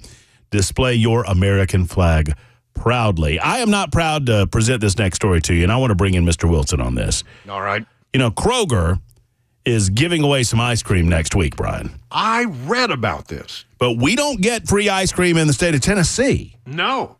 Because of the Tennessee Unfair Milk Sales Act. How about that one? Huh? Yeah, somehow that piece of legislation got past me when it got passed. I don't know. I would have been, because anything that prevents me from eating ice cream, I'm against. Well, I'm just 1,000% against. Especially free ice cream. Yeah, Kroger said that they're giving away vouchers for a free pint of ice cream, but something in the provision of the Tennessee Unfair Milk Sales Act prohibits the processor, distributor, or retailer of milk products from engaging in unfair, anti-competitive business practices, and that includes giving away free pints. So how about that? Yeah, it's not right. It's not right. No, we need to take this up in the next session. I think the governor should call a special session and have this repealed. Immediately. I would agree with you. What's going on the drive this afternoon, man? Well, the Supremes are busy and have a lot more things to do. I mean, this is the time of year when we get Supreme Court decisions. A big one today with regard to the Second Amendment. And I'll talk about a case that may well be before the Supreme Court with regard to Merrick Garland. Some breaking news here in the last hour or so. There is new stories to talk about with regard to the Covenant investigation, and that hearing that will take place on Monday will be all over that. And, of course, we'll go to the swamp, and we'll have not one, but two exciting editions of Phone Your Farb Friday, because it is Friday, and it's a warm, steamy Friday at that. Well, and we've been told repeatedly by our weather meteorologist over at WSMV4 that we need to. Are you wearing your loose-fitting clothing, Brian? That's the big question. I mean, you should see me. The clothing is so loose that I barely have clothing on. How about hydration? Are you staying hydrated? I know I'm drinking a Dr. Pepper. That's pretty hydrated. I don't know. But I don't know if that's I have water nearby if Dr. Pepper doesn't get the job done. I immediately regretted the question just as I asked it about your clothing because I knew that you would say it was barely there, and that's the last thing we need. I'm comfortable, and I have good air conditioning here in the studio, and the Bulldog loves to hang out because the studio is always a chilly 69 degrees. I heard you yesterday talking about the snoring. And all I wanted to hear was, I want a snoring microphone at some point. She's not with me today. She's staying over at the house. But the next time I have her over and she's snoring, there will be a Grogu mic attached to her collar. Well, that would be awesome because I would love to hear that story. That would be pretty cool. Well, Brian, have a wonderful afternoon, and we're all going to enjoy the drive from 3 until 7. I know all of you will, and I will as well. Jay Harper comes up with the news right now before the drive, and we'll be back on Monday. Have a wonderful weekend. Stay cool, everybody. If you're at the Bananas game tomorrow night, I'll see you at the Bananas game tomorrow night. Otherwise, I'll talk to you on Monday. Don't forget, Tuesday morning, 10 a.m., I'm going over to J.R. Clemens' office. He's offering us an opportunity to check out banned books in office number 662. So we're going to take a field trip over there Tuesday morning at 10 a.m. You're invited. Cordell Hull building. After all, we pay for it. We ought to take advantage of it. We'll find out how he paid for those books as well. That's all to come next week. Wonderful weekend, folks. Hug your loved ones. We'll talk to you on Monday. So long, everybody.